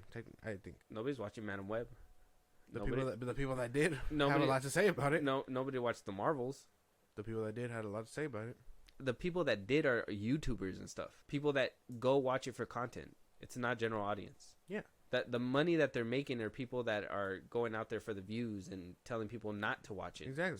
So there's still an audience there, regardless of if it's a mob or not. I guess you're right, but I'm not gonna have like a concert, and then everybody that paid a ticket is there to fucking murder me, and I'm just gonna be like, well, at least I got money for the tickets that they fucking. It's the same thing. Why not? It doesn't matter. But that means that you are willing to sacrifice thousands of dollars, millions of dollars, so you can get a couple million from the people that are thrashing your shit. Oh yeah, no, I think it's dumb, but it's what's happening. Sony could totally be like, "Hey, we made something. We didn't make a lot, but we made something." Like, that's something that I can imagine some dodo over there at Sony is thinking. I don't know I don't understand your argument. What I'm telling you is that superhero fatigue is a thing because only the superhero genre is being affected. You're saying that that people are still buying tickets, but I'm telling you people aren't buying tickets. It's YouTubers and people that are wanting to thrash the movie. Yeah, and I'm saying they're still making money, but regardless. People are still tired of these movies. Oh, yeah. Because you're still making movies that people are thrashing. It's not like you're making little niche movies that people are that you're enjoying. You're making movies that people are talking shit about and throwing all over the place. Yeah, it's a mediocrity thing.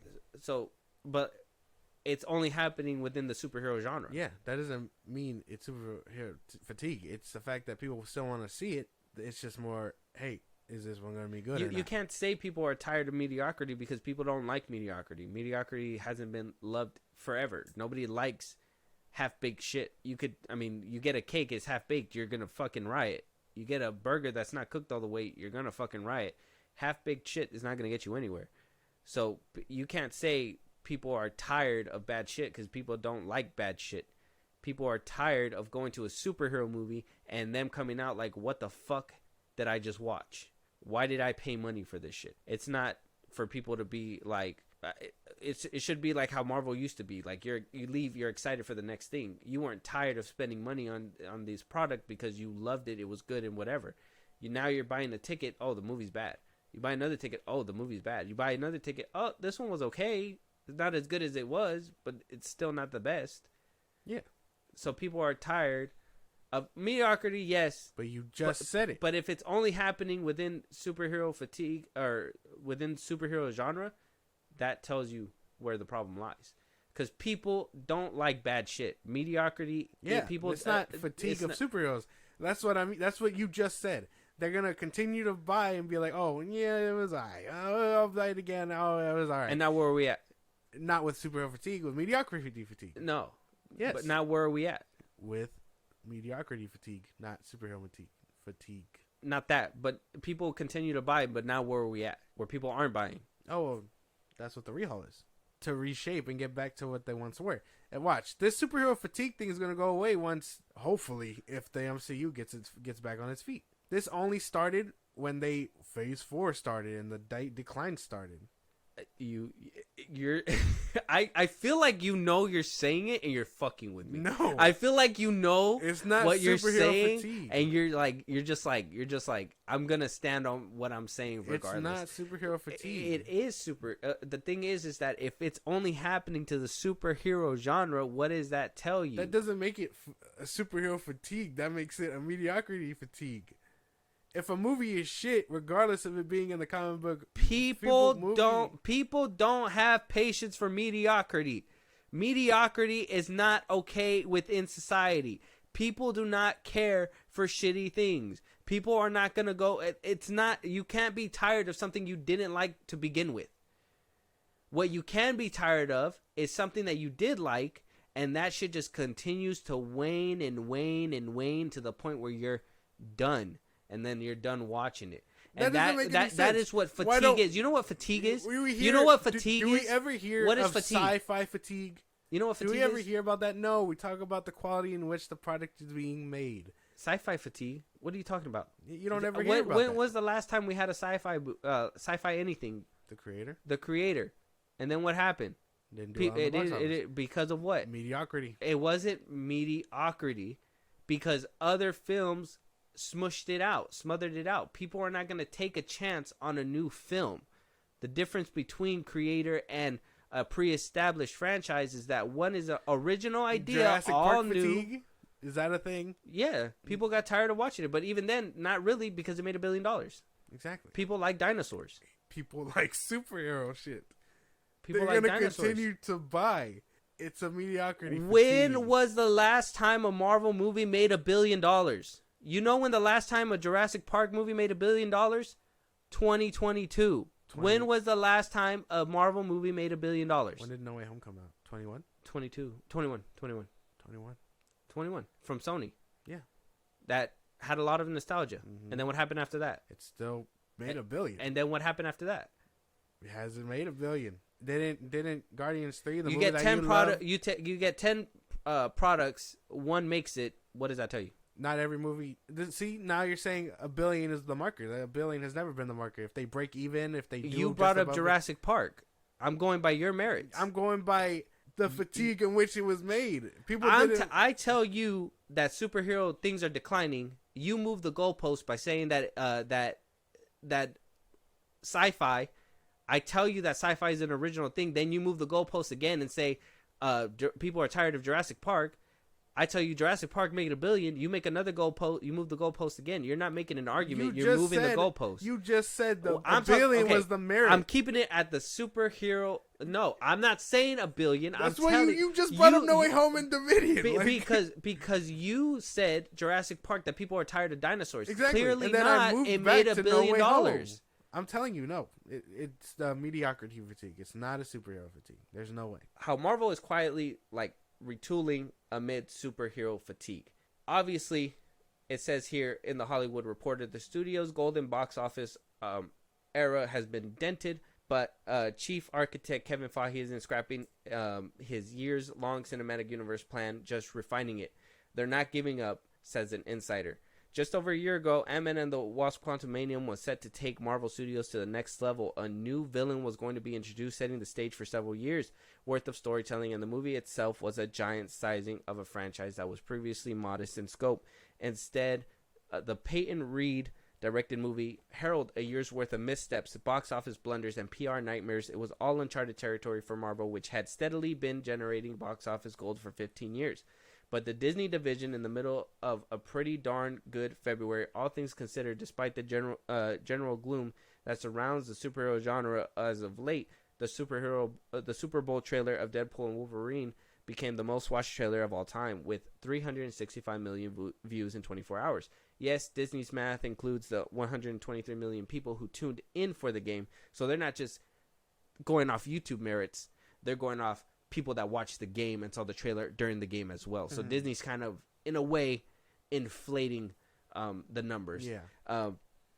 So the Hollywood Reporter goes on to say, which included just 30 seconds of the trailer, but Super Bowl fudging or not, the clip's reach was an encouraging number for a studio whose last movie, The Marvels, became the lowest grossing in the MCU's 33 film run, hitting just 206 million globally. Next came Valentine's Day, unveiling the cast of Fantastic Four: Pedro Pascal, Vanessa Kirby, Ebon Moss, Backrack, and Joseph Quinn, coupled with retro art teasing a 1960s setting of the movie. The Fantastic Four are a cornerstone of the Marvel mythos, with writer Stan Lee and Jack Kirby introducing the team in 1961's Fantastic Four #1, the comic that would initiate the Marvel Universe. So the symbolic launch of the new team carries a lot of weight for the film division. This will be the third incarnation of the Fantastic Four to hit the big screen, not counting the infamous Roger Corman version. A day later, Marvel launched the trailer for X-Men 97, a revival of a 1990s cartoon that debuts in March. The trailer set an international Disney record as the biggest launch for an animated series on Disney Plus, ahead of other Marvel shows such as What If and any animated Star Wars series. The public-facing moves come as studio boss Kevin Feige recalibrates the creative direction behind the scenes. Early in February, the company completed reshoots for Agatha Darkhold Diaries, the WandaVision spinoff starring Catherine Hahn that is expected to hit Disney Plus this fall. The company usually budgets 5 days of reshoots into the schedule, but the studio completed the work in just one, fueling a sunny outlook around the show internally, according to sources associated with the series. So they had reshoots, 5 days scheduled. They did it all in one time, knocked it out of the park. Apparently, Darkhold Diaries is in a good spot to come out. What do you think about Agatha? I know a lot of people, I for one say that we didn't need this show. Do you feel as though this show is going to help revamp, or is this going to be one of the shows that is going to have to bite the dust before we get new blood, or I guess new retooling that they're calling it? I think it's probably going to have to bite the dust. I know I don't care for it. I think the people who really cared about her character in WandaVision are probably going to watch it. I mean, I'll probably watch it for Aubrey Plaza. That's about it. But other than that, I don't really care for it outside of like other Marvel things. I think this one just might have to bite the dust. I don't really care for it. I don't think anybody cared about this show. When Feige came out and was like, "Oh, Agatha is gonna be coming out," I don't think anybody like jumped out of their seat like, "Shoosh, yeah, I'm ready for this." It was so dumb because this has to be like the Morbius Sony thing, because people loved her little jingle in the show, and Kevin Feige was like, "People like her that much? Give her a show." And then like the show's gonna do ass, and they're not gonna fucking. I mean, we did hear reports when this was coming out that apparently he was singing it down the hallways, that he was basically toe tapping, finger snapping Agatha all along, some shit like that. I don't know. Yeah, no, apparently he really liked it. Yeah, well, he's dumb. So this is gonna be like that Sony Morbius thing. There's no way. It's not gonna work. That whole like Matt Smith scene, is that what you're talking about? No, I'm talking about Sony thinking that we wanted more of it. Oh. So they re-put it in for no one to watch it. This is going to be like that. I know when the reveal came and it was like, "Oh, it was Agatha all along." Everybody was like, "We know. We've been new. We seen that." Exactly. Agatha Harkness is the name of a witch in the comics that fucks with Wanda. That wasn't hard to piece together.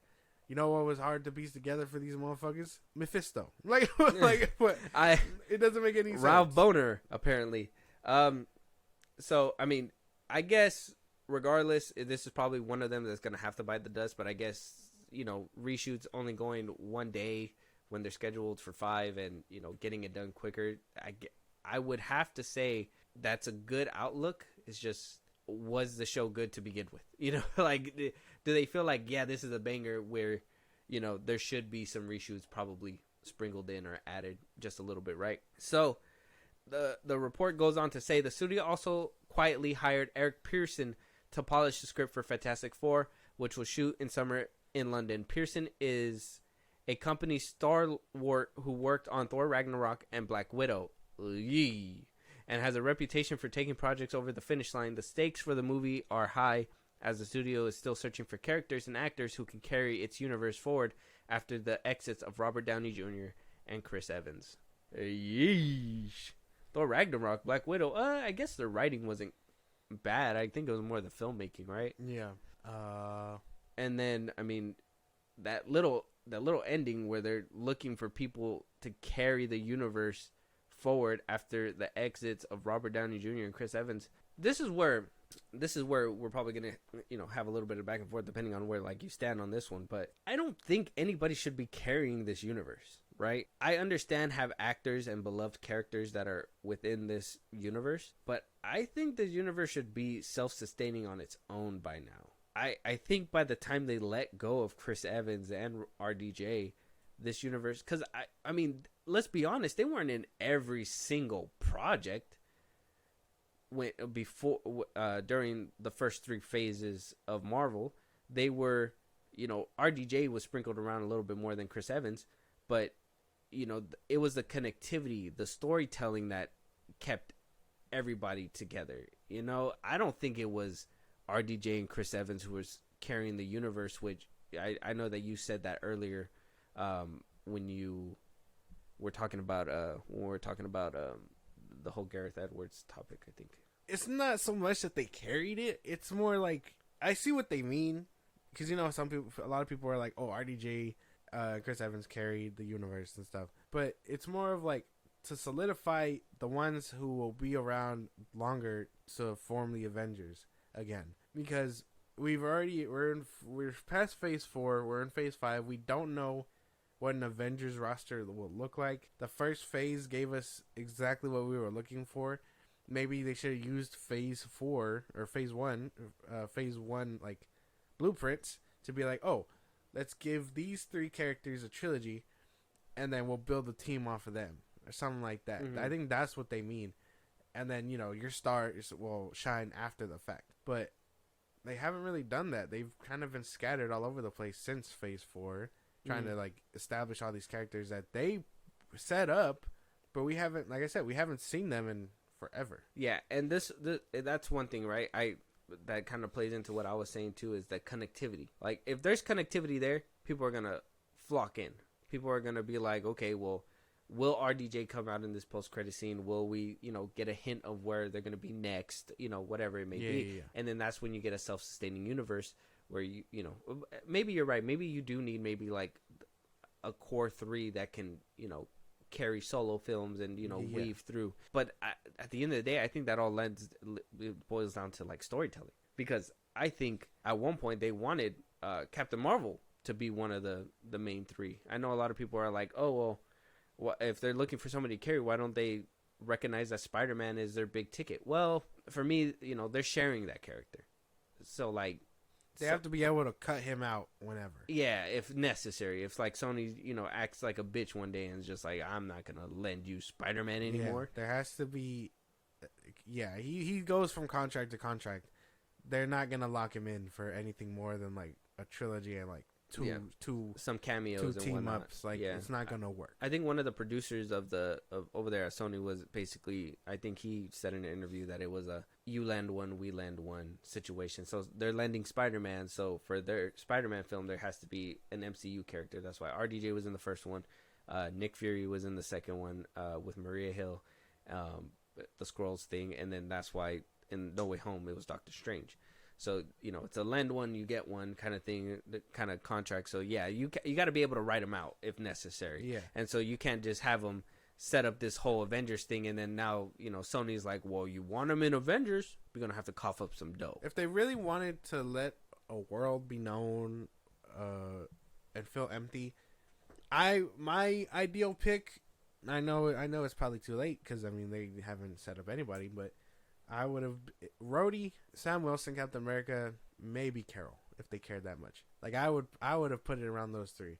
Rhodey being Tony's friend, he knows, War Machine, things like that. His tech. Captain America, you need a Captain America. He already passed down the mantle. And Carol, she would have been fine, but you teamed her up with everyone else, and that was a bad look. So I feel that was a terrible way to go. But that would be my ideal 3. Like, you should have set them up to be these pillars of the next Avengers if you really wanted it that bad. Don't try to establish characters that we haven't seen before so quickly, because I know Black Panther 2 was in the making, but that could have probably been put on the back burner. A lot of the Disney Plus shows. Well, I thought he was going to be part of the big 3 too, but then Boseman's passing. I don't think so. I don't even think he was ever made to be like. No. No. I think I was on kind of like your train, but it was more. I thought Rhodey was going to be like the mentor, and I thought they were going to hand it over to the little white boy that was in Iron Man 3. I think a lot of people wanted that. Because I seen him in Endgame, and I was like, oh, this is Marvel, like kind of showcasing, like, you know, he's old enough to kind of, you know, follow in the footsteps, which I would have probably preferred that, because that would have been cool to, you know, show that his mentorship actually rubbed off on somebody, instead of being like, oh, some random girl is gonna take it up because, you know, she seen him from afar and was like, oh, I like what he's doing or something, you know what I mean, where, you know, he actually had a relationship with him in Iron Man 3. And then I wanted Winter Soldier to pick up the shield. I didn't really want Sam Wilson, and I wanted Sam Wilson to just basically, you know, be like, okay, have this rocky relationship with him, but be like, Chris Evans trusted you, so I trust you, kind of thing, right? And then I thought, yeah, that Carol Danvers was basically going to be the third slot. That's why they kind of propped her up as this, you know, this like super being and all that stuff, and that we were going to see her go through some struggles, like maybe lose her powers at one point, something, I don't know. But then that whole like OP, like she's OP, kind of drifts in my head, like, yeah, she is kind of OP. Yeah. So I don't know, but that's what I mean. Like, it's not so much who outside of the universe can carry. It's what characters can they make us care about to want to continue to keep us watching for so long. Because think about it, Iron Man, Thor, and Captain America got a trilogy, and then Black Widow showed up, Hawkeye showed up, Hulk showed up out of nowhere. Mm-hmm. I mean, well, Hulk got a solo movie. Yeah, but they kind of showed up. They showed up in the Avengers randomly, and then boom, your team. They should have had something like that, because for Phase 4, but no, they're scattered throughout the multiverse right now, and there's no way to pull it together. They formed a multiverse Guardians way before they formed Avengers. Yeah. Come on now. And they wanted people to tune in because, oh yeah, we do have an Avengers lineup, but it's on What If. So you see, it doesn't make any sense. Go watch What If. But the report even goes further and says Marvel has hired Joanne Callow, the showrunner of acclaimed FX series The Bear, to work on the script for Thunderbolts. The Hollywood Reporter has learned the film will begin shooting in March of Atlanta. Her hiring adds a flair of prestige to the project, which stars Florence Pugh, and according to a source who has read previous drafts of the script, centers on villains and anti-heroes going on a mission that was supposed to end with their deaths. If he had the balls to do that, I'm all in. But I don't think he has the balls to kill anybody. Not like that. No, not a big winner or loved characters like Sebastian Stan, Bucky, or Yelena. Yelena's new, so I don't think that's happening. I'm Red Guardian. And people love Bucky. So. I think Red Guardian would have bit the dust. Probably Ghost if she's actually in there. I don't know. That she died again. Yeah. Like, it would be a bunch of nobodies. They wouldn't. If he was still alive, if he was still alive, I would have loved to see Yellow Jacket. Oh yeah. If he was still alive, I forgot he died. These are all characters that we don't care for, and then you have Zemo. Yeah, I would have rather seen Yellow Jacket in like Thunderbolts than seen him as what he was in Quantumania. He didn't have to die. They could have just imprisoned him, and now we get to see him later in an installment. Like, I have a lot of more ideas for these kinds of things, but the MCU just likes to kill off their people, and the people that they didn't kill off, it's that villain problem. These guys. It's that villain problem, and that villain problem sounds like it's translating to their villain-centered movie. Exactly. So it doesn't make any sense. So, I mean, maybe writing-wise it can be good. The Bear writer can give some confidence. It all just comes up about how they execute said movie. Makes sense. Now, you're going to want to listen to this part right here. This is the one that's going to really break your heart, and if I hear it crack in real time, that's going to break my heart. You know what I mean? So it says, Marvel is also cleaning up the creative mess left in the wake of Jonathan Majors, the once rising actor cast to play the villain role in the next Avengers movie, but who in December was found guilty of reckless assault in the third degree and harassment in a Manhattan court after a domestic incident with his ex-partner, a movement coach he met while working on Ant-Man and the Wasp: Quantumania. Marvel dropped Majors hours after the conviction and is rewriting those movies, which will now either minimize the character or excise him entirely. The first of the new Avengers movies, due out in 2026, was initially titled Avengers: The Kang Dynasty, but will be getting a new title to remove the character's name, though sources say that even before Major's conviction, the studio was making moves to minimize the characters after Quantumania underperformed, grossing $476 million. That's not his fault. Like, I understand him as outside and all that is his thing, but if they were trying to can him before he even got like through his legal problems, it wasn't his fault. He deserved another shot on the big screen. That's insane. It's not his fault. Fuck this movie even more. I wish he would have killed that motherfucker. At least then I would have been like, okay, he had a good stand run. But no, his good stand in Loki. Apparently the show just carries his character better. There's no way. He needed another movie. It just didn't happen because of his legal problems. I'm not saying that to root for him or anything like that, but oh my god, fuck Quantumania all in itself. Oh, he should have killed that motherfucker. Oh my god, Ant-Man should have died. Ant-Man should have died. Fuck this movie. Paul Rudd should have died. Fuck this movie. Fuck Marvel for bailing as hard as they did. They should have had way more faith. There's no way, regardless of his legal problems. Because if they were already canning it before this, the legal problems don't even play a part in all that at that point. Mm-hmm. Oh fuck! Oh, I want to pay Kevin Feige a visit. Fuck that! Like, that's insane. Oh, that's so irritating. Now we did have Joe from the Peter Joe podcast on here at one point, and we talked about Loki. We talked about the series and whatnot, and him being in that more general audience POV, had even said that Majors was not very menacing. He wasn't, like, it didn't really hit for somebody within the general audience like it did you and how it did me. Does that kind of play a factor? Do you kind of see that kind of POV when it comes down to Marvel making their decision? Yes, because in his first big screen debut, he does menacing shit, but he doesn't kill Ant-Man. He should have killed him. They should have had the balls to pull the trigger on Paul Rudd. I know it sucks to hear that, but it would have solidified Kang as a real threat, even if Ant-Man isn't this higher up god. Like, saying you killed Thor and then not being able to kill Ant-Man, like, I found a new passion of hate for Quantumania. Mm. And I didn't even think it was possible. Like, I hate this movie just as much as I hate James Gunn. This is insane. But, oh my God. Yeah, they shot themselves in the foot. They can't even blame Kang. They can't even blame Majors.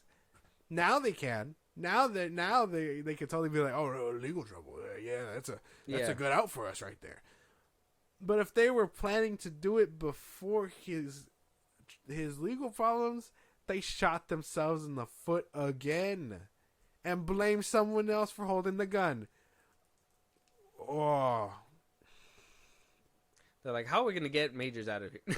Oh my God. Look, we got to be honest, and, Majors as Kang he had potential. Did he reach the potential? I mean, not really. And yeah, we could put the blame on Marvel. We could put it on Kang. Regardless, something failed there. I could probably say it was Marvel and them their lack of balls to pull the trigger on certain things. But for them to call it a retooling and not even like a reboot or whatever,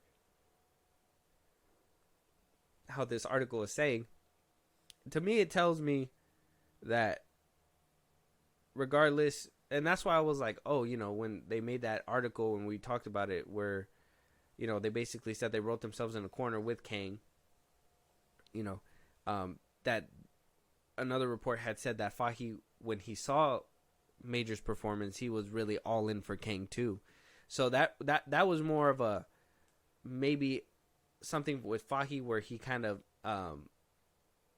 was looking for who's going to be the next big bad, and when Major's landed on his lap, he was like, this is the one. And I feel like he kind of lost sight of everything else, especially with Chapek having his run, and, you know, Marvel shows needing to be, you know, pumped out. I think it was just a big mishandling of everything that kind of led to this outcome, regardless. And maybe that's just me from behind the scenes point of view. From a movie standpoint, I can honestly say Majors didn't make any sense. It was just, you know, they were throwing stuff at a wall trying to make it stick. And though some things did stick, some things didn't. Yes, it would have hit harder. I think it would have stuck harder if they would have killed Amell. Or if, like, in the Loki series, he was a little bit more menacing and did a couple, you know, hit a couple blows to the team, you know, covert if necessary, you know, just so they can kind of add that distrust and show that he was this, you know, villain, and not be like, well, this guy can get easily fucking duped by these characters. Why are we invested in him as a villain if you're just gonna, you know, kill him off and bring him back, kill him off? It, like, if anything, from a regular audience POV, if I want to think about it, it sounds like a way that they were looking to kind of fix that villain problem, where they just kind of kill their villains. It's just like, oh, well, we killed one variant, he's still around because there's another one down the road, you know? I don't know. I got fuck. Yeah, that one's a hard one. Fuck. So no longer the Kang Dynasty. No longer. They are retooling. I think this picture perfectly suits it. I like the little illustration they have here. They have Fahey in the bottom of the Fantastic Four car. They have Deadpool buffing it out, and then they have Pedro Pascal over here building it back together, which in a way kind of signifies what they're doing right now, right? We have all these leaks that are happening, all these, you know, things that Marvel's been showing us to our face, knowing that they're going through trouble. Casting Pedro Pascal, somebody who is known and loved, and you see him everywhere, where he even exited roles for this role. Deadpool, where people are looking so forward to this movie, they're willing to forget everything else that happened because of their investment within this film. Yeah. It's gonna be a make it or break it kind of year, 100%. And I think I love how, like, self-aware everybody's getting about this all of a sudden, because there was a good minute where shit was bad and we're just like, what the fuck's going on here? And it took a minute for everybody to understand, and now it feels like we're in a process of healing. Mm-hmm. And it sucks it's at the expense of Majors, but at least we're in that process, right? It sucks that someone had to bite the dust for someone to figure it out. I wish it would have been anybody else, but no. We are dealing with the cards that are dealt, and I will find peace eventually. Eventually. Even going up just a little bit further within the Disney executive boardroom, Bob Iger apparently bringing back The Boys, according to Cosmic Book News. So a former editor of THR, I guess works for Puck News, sent a newsletter out to a Disney executive where they got a response back, basically asking whether the politicalization of the Disney brand impacts the box office.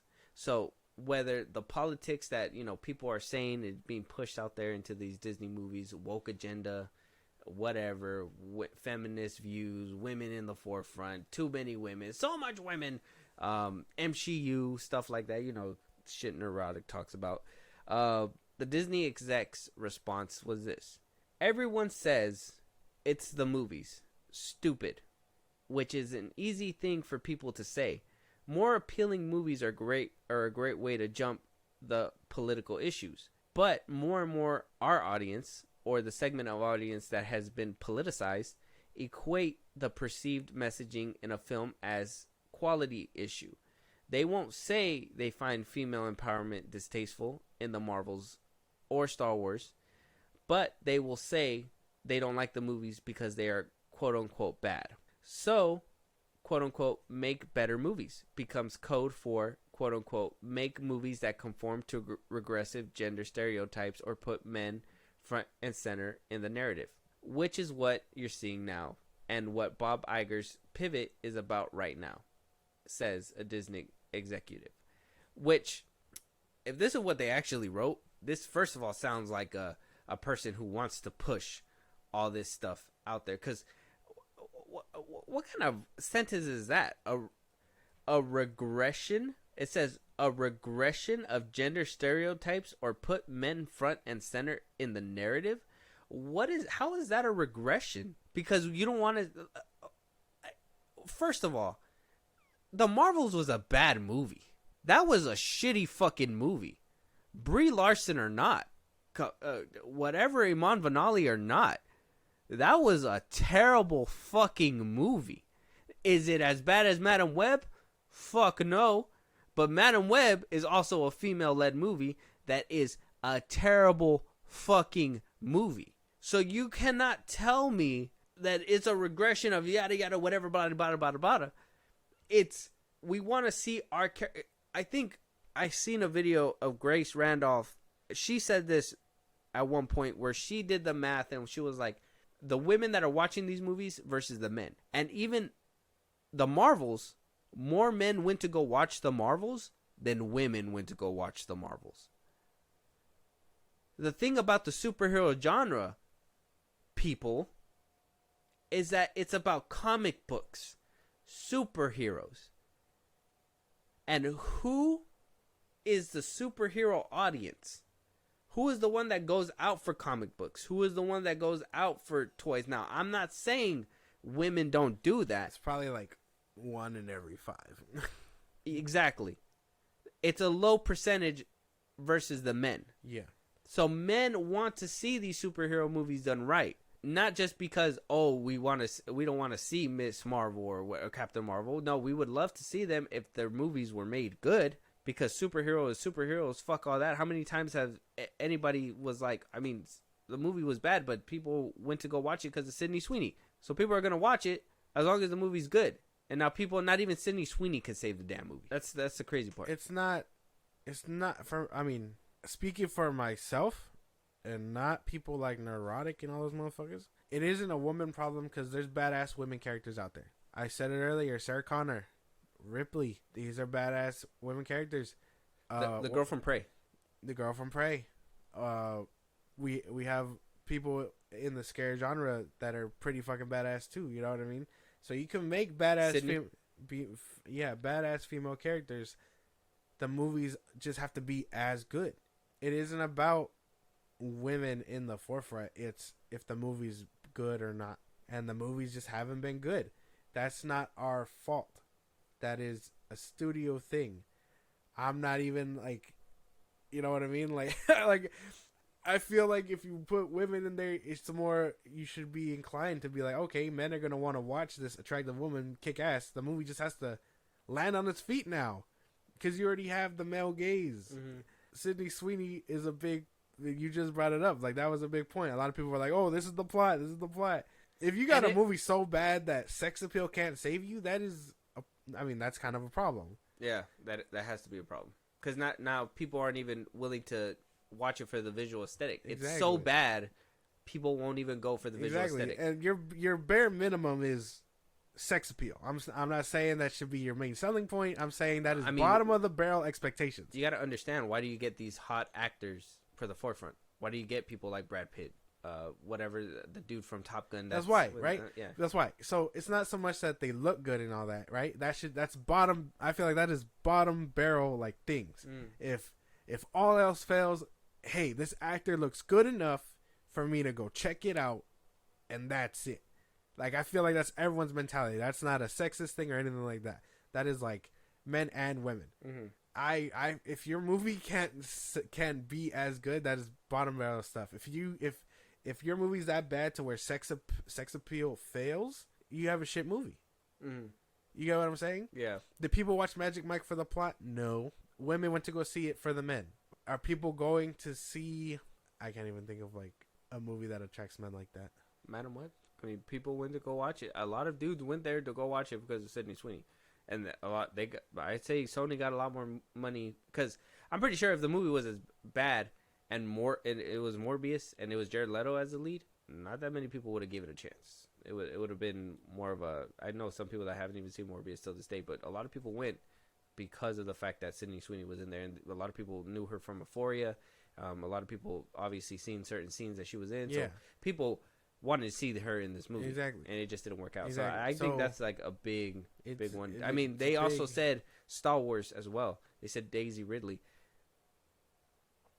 I personally think that, you know, she did kind of jump up in her training a lot, but that was more of a story thing. It wasn't a. I know some people are like, oh, she's a Mary Sue or whatever, but I'm just more like, in the story itself. I mean, I told you before, if I got to read a comic to kind of catch up on these movies, that doesn't make any sense. When you can easily just throw a training montage like they did in Empire Strikes Back and shit like that, and then, you know, kind of show that she honed her skills together. Or even then, have a natural progression where, because I personally thought in Rise of Skywalker, because, you know, in the trailer they had like that double blade.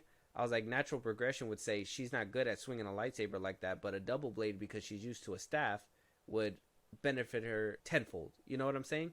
And they just completely flaked on that. And that's where I was like, well, that's not natural progression. That's kind of weird. And that I know that's a whole different conversation. Yeah, but that's still one of the series where people are like, just, oh, women in the forefront. I fucking hate it. Neurotic was all over Daisy yeah. Ridley when all this shit was happening. Exactly. So I guess to some of these nerds, it's more of like, oh, women in the forefront? No way. Get a guy there. But I say, it doesn't matter who you have there. As long as the movie should be good. Yeah. Atomic Blonde. That was a good one. Charlie Theron was in there. Sucker Punch was really good. That's probably now that it came to me, that's a great comparison, because if that movie was ass, at least then you have sex appeal. Yeah. But no, it was a good movie. Badass movie. Which a lot of people at the time were equating that movie to just wanting to see girls in skirts and shit like that. That's not the case. So what do you think about Disney bringing back the boys? The quote-unquote men? The boys. Yeah, no longer MCU, but MCU again. Irrelevant. I think it's irrelevant. You have shit movies in the MCU that star men. Yeah. Ooh. Secret Invasion? Y'all remember Samuel L. Jackson? That was a show. That's still. Dark World. Thor Dark World. Yeah, that one's bad. Me personally, Wakanda Forever. Oh, that was a woman. That was a woman. Sorry.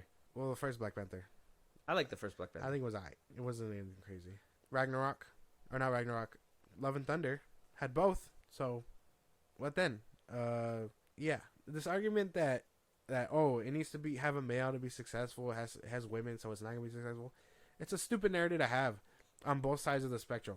I think it doesn't matter who you have in the forefront. As long as the movie needs to be good. Yeah, good storytelling. The movie needs to be good. It's not rocket science. Doesn't matter who.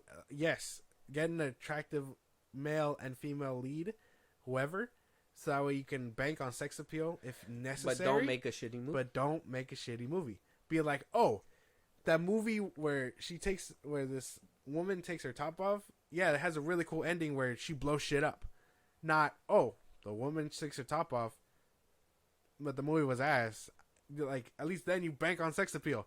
But if the movie's so shit that you can't bank on that alone, you fucked up. You fucked up bad. It's so shit. The shittiest shit I've ever seen. But she took her top off, so it was like, it kind of levels it out. But now it's more like, oh, that doesn't save this movie. It doesn't matter male or female. You know what I mean? Chris Hemsworth takes his shirt off all the fucking time.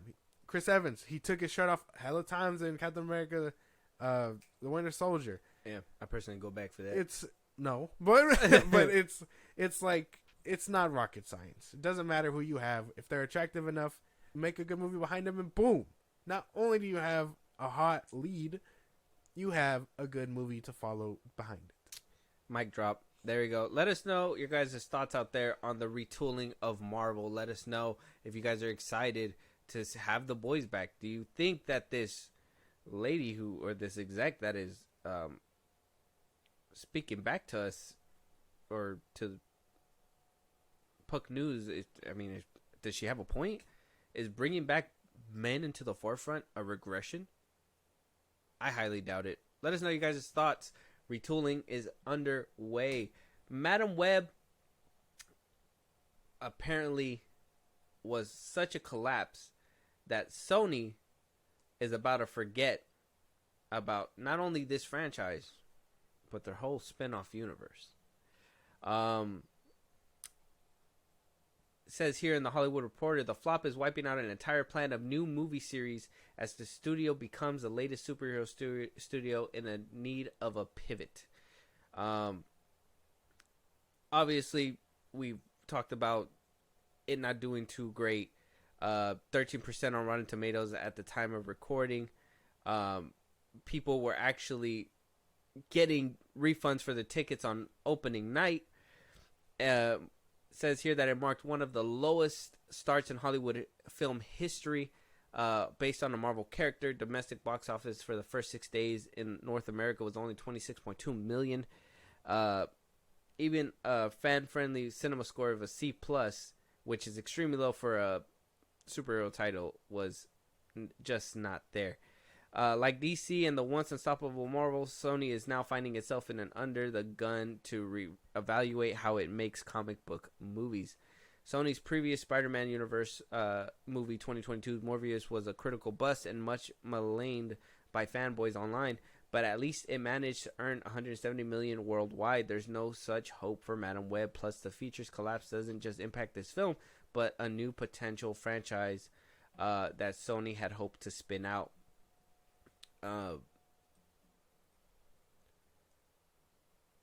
The film introduced a trio of supporting characters. It set up the future of which three could have become a team of Spider-Women under the guiding eye of Johnson's Cassie Webb. Now that's not going to happen. We're not going to see another Madam Web movie for another decade plus, quipped one of the industry veterans. It failed. Sony tried to make a movie that was a different type of superhero movie. Madam Web joins a troubling trend of superhero genre. Every live-action comic book movie last year underperformed, aside from Guardians of the Galaxy. Regardless of studio fatigue, has evolved to from a term used by some corners of the fandom to something reluctantly accepted as an industry fact, and is coming at a time when Marvel, DC, and Sony are all attempting a difficult work at rebirthing their new franchises. So Madam Web, directed by S.J. Clarkson, they made sense to avoid the usual tropes and try a more grounded feeling suspensive thriller, low-key charm, and moreover a superhero movie with women and young girls. It did not work. A veteran from the studio says, "I don't know if women are enough to carry a box office here." They also go on to say, "We are in a transition when it comes to superhero movies. I don't know how big the transition is or what the other side looks like. It may be fewer movies but bigger brands. Sony is willing to take some risks, also wants home runs. That's good. And if Sony's upcoming Spider-Man universe title, Kraven, is a gigantic hit, the narrative could be completely different, so it's early to know the outcome." What do you think? I really hate... After coming off the last topic, I hate hearing this stupid fucking narrative. It doesn't matter who you have in the forefront. Just make a good fucking movie. Madam Web was shit. And that will be fine. Eventually. Shit movies happen. But we want better movies to ignore the shit movies. I really feel like if this movie was enough to tank their whole little Marvel spinoff or enemy spinoff thing, fine. A1. Good shit for that, because I mean these movies weren't doing anyone any favors either. Madam Web was like the last nail in the coffin. Hopefully Venom 3 is just a little wrap around the box, and we never hear of this shit again, and they just take a different approach. If you really want to do spin-offs of characters, do the super heroes, not the super villains, just to make them anti-heroes. Or get creative. If you want to make a Morbius sequel, have him be the fucking bad guy. Mm-hmm. If you want to do superhero shit with characters of an IP that you won't dare use anyway, Peter Parker, there are other Spider-Men that you could be looking into. You can give Miguel O'Hara a try.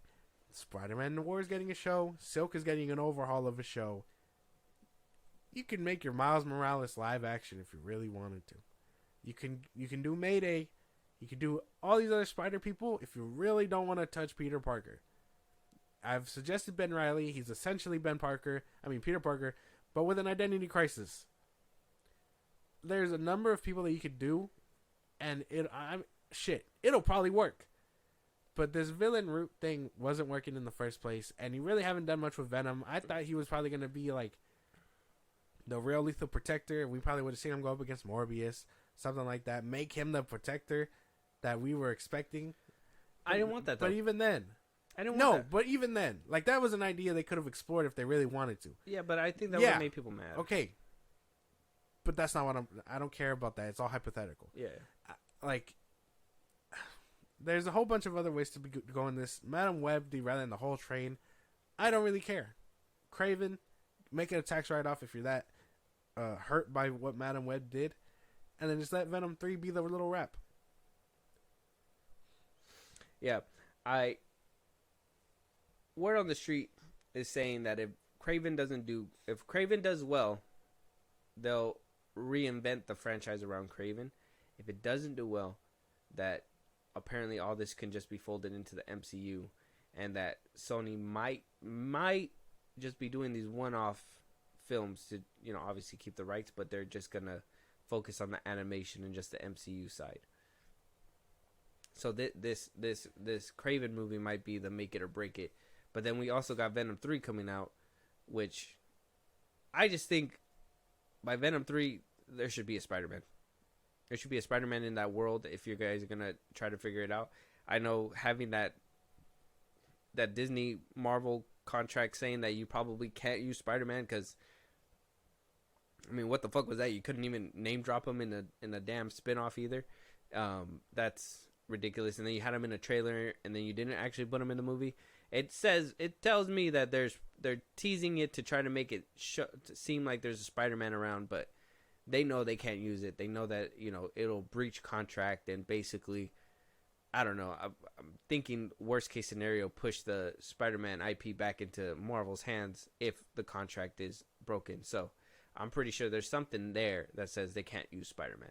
And so if they can't use Spider-Man, just focus all on the MCU. Give them all the villains. There's no reason why Tom Hardy should be out here by himself, which I know it's kind of hard to see Tom Hardy versus this Peter Parker. But if this is what we have, fucking bring him into the MCU. And they already kicked him out, but now they're gonna have to come back in. It's like, you know what I mean?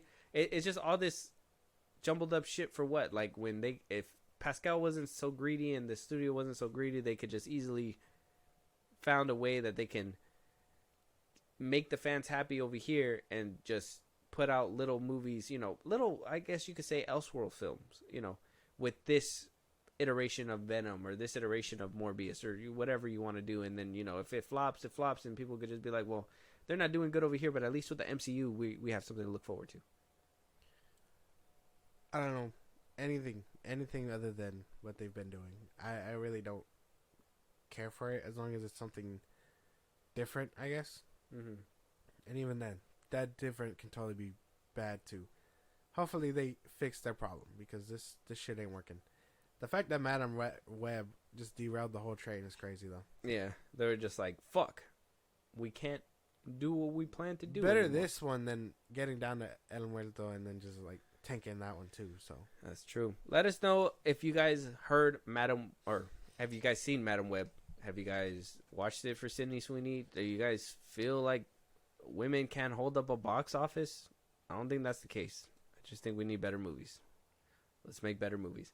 Moving on to our last couple of trailers. First things first, we got a Borderlands trailer, Josh. Now, I don't know if you know Borderlands like that. It's a video game. They're adapting it into an actual movie. Now, as the curse says that this can't be done. We've seen Uncharted do what it did and it was not good. Now we're here at Borderlands. I think the only Assassin's Creed attempted, not that good. The Last of Us is the only, I guess, good adaptation. Even then, well, no, there's Sonic and Detective Pikachu and all that. Detective Pikachu. Yeah, that was game. But I don't know how well that did. It didn't even get a sequel. Sonic got a sequel way before that one did. I'd say Sonic was a banger for sure. I mean, I people thought had they were in talks for a sequel. They had to bully the studio. Yeah, apparently there's a sequel in the works, but I don't think it had enough box office to back up to justify a sequel like immediately. Oh. It's Well, probably Sonic. it'll probably happen, but like in a few years. Well, then Sonic, The Last of Us.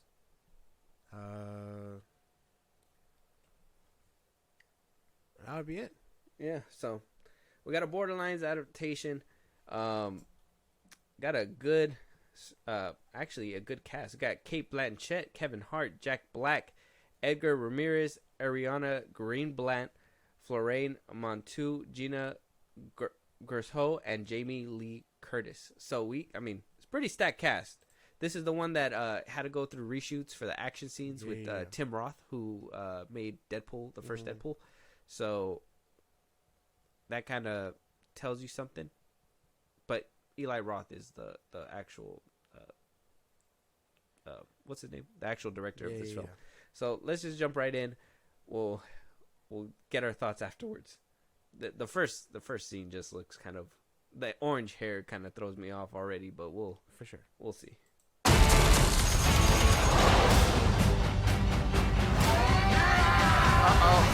God, I hate this planet.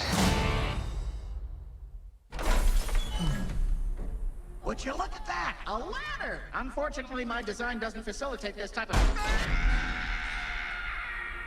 Well, destiny awaits. He said, actually, I can. It's really helping. Keep looking at me. Very. I think it all looks pretty good. The only one that's iffy, I gotta be real, Kevin Hart. He's the only oddball here that I feel like doesn't work. I think him and the orange hair lady. I think them two kind of look weird for me. I think the rest of it kind of makes sense. I wish they would have casted a couple other people. It gives me like Suicide Squad / what's that movie? That movie that I seen. And I told you that you had to watch it, but you didn't want to watch it. It had Chris Pine in it. Oh, the Dungeons and Dragons. Oh, Dungeons and Dragons. Yeah. It gives me those vibes. Yeah, I thought so too. Yeah. I don't know if that's good or bad.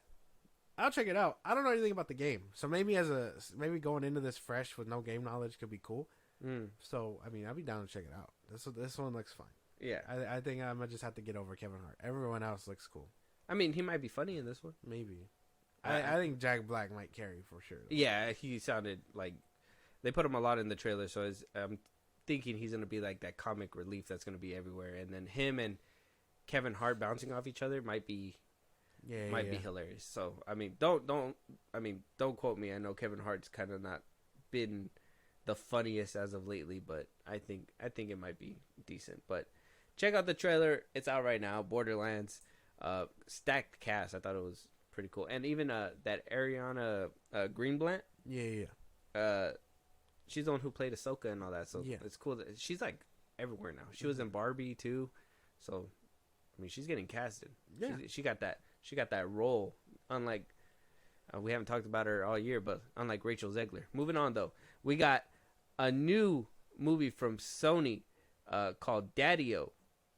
It has Dakota Johnson and Sean Penn. So this is another Dakota Johnson led movie. I thought we should watch the trailer for it so we could probably look into this movie when it releases to see what kind of acting chops she kind of has, because I am not watching 50 Shades of Grey.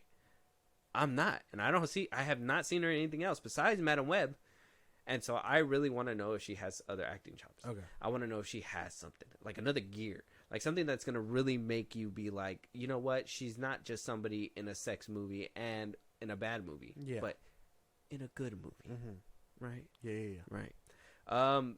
Any comments, questions, or concerns about this trailer before we jump in? No. Just Dakota Johnson. Just go in.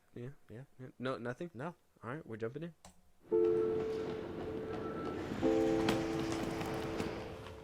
44th between 9th and 10th.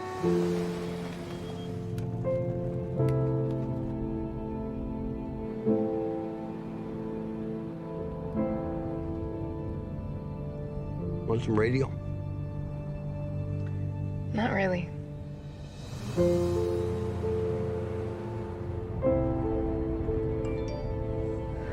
What's his name? It doesn't matter. Oh, I see. He's married. I'm gonna drive a cab 20 years and not know people. Why do you care? Who else you gonna talk to about this? Not like you're ever gonna see me again. The entire movie's gonna be in the cab. Yeah, it sounds like it. Oh, they're gonna need some acting chops. They're gonna need you feeling every single thing. They were raving about it right there, Yeah. saying that Dakota Johnson can act or some bullshit like that. Yeah. Deadline. I seen Deadline. Skeptical, very skeptical. This feels like, would be like a deep, touchy-feely kind of movie. So maybe it can work. Maybe this will give you the chops of which She can show. Proves, yeah. It seemed kind of cheesy, but I actually like those kinds of cheesy movies. I don't really mind like one setting movies as long as they can captivate you with like the way they talk and stuff like that. So I mean, I'm not really opposed to this one. I'm just like, the trailer was just too corny. Like I know you guys probably just like heard the little like bells or whatever, but that's just corny. Yeah, that was corny. The trailer didn't help much. No, I'm hoping that the movie's better and maybe they were just trying to appeal like. To like so it could be more like a couples movie, like a relationship movie, like, oh yeah, we gotta watch this together kind of thing. So I get that, but I mean, other than that, I think another trailer or either that or just put out the movie at this point. Like, is it gonna be streaming? It said this summer. Yeah, it just said this summer, huh? Didn't even say like streaming or anything. Nope. Just a teaser trailer. Just a teaser. Oh yeah, I don't know. This one, I don't know what to say anymore. Moving on. We'll keep an eye out for this one, I guess. Daddy-O trailer out right now. Let us know you guys' thoughts. With that being said, though, that's going to be our last topic of this episode. This one was a girthy one. So we'll go ahead and we'll just, where to talk to us, Josh. If you could let them know one more time where they can give us a movie to review, want to support us in a big way, or catch a live one of these days. Twitter, TikTok, Instagram, and FilmBros Podcast. Post new episodes or episodes up there. For any news or movies you want us to cover, Buzzsprout links in the bounds of the socials I just gave you. It's like a Patreon. You help you subscribe. You get special perks. We shout you out. We'd appreciate it. Catch a live on Twitch at FilmBros Podcast. Listen to us anywhere you get your podcast at FilmBros Podcast. Spotify, YouTube Music, Apple Podcasts. Check us out. And when it's all said and done, subscribe to our YouTube at FilmBros Podcast. And with that being said, we'll talk to you guys on the next one. Talk to you guys later.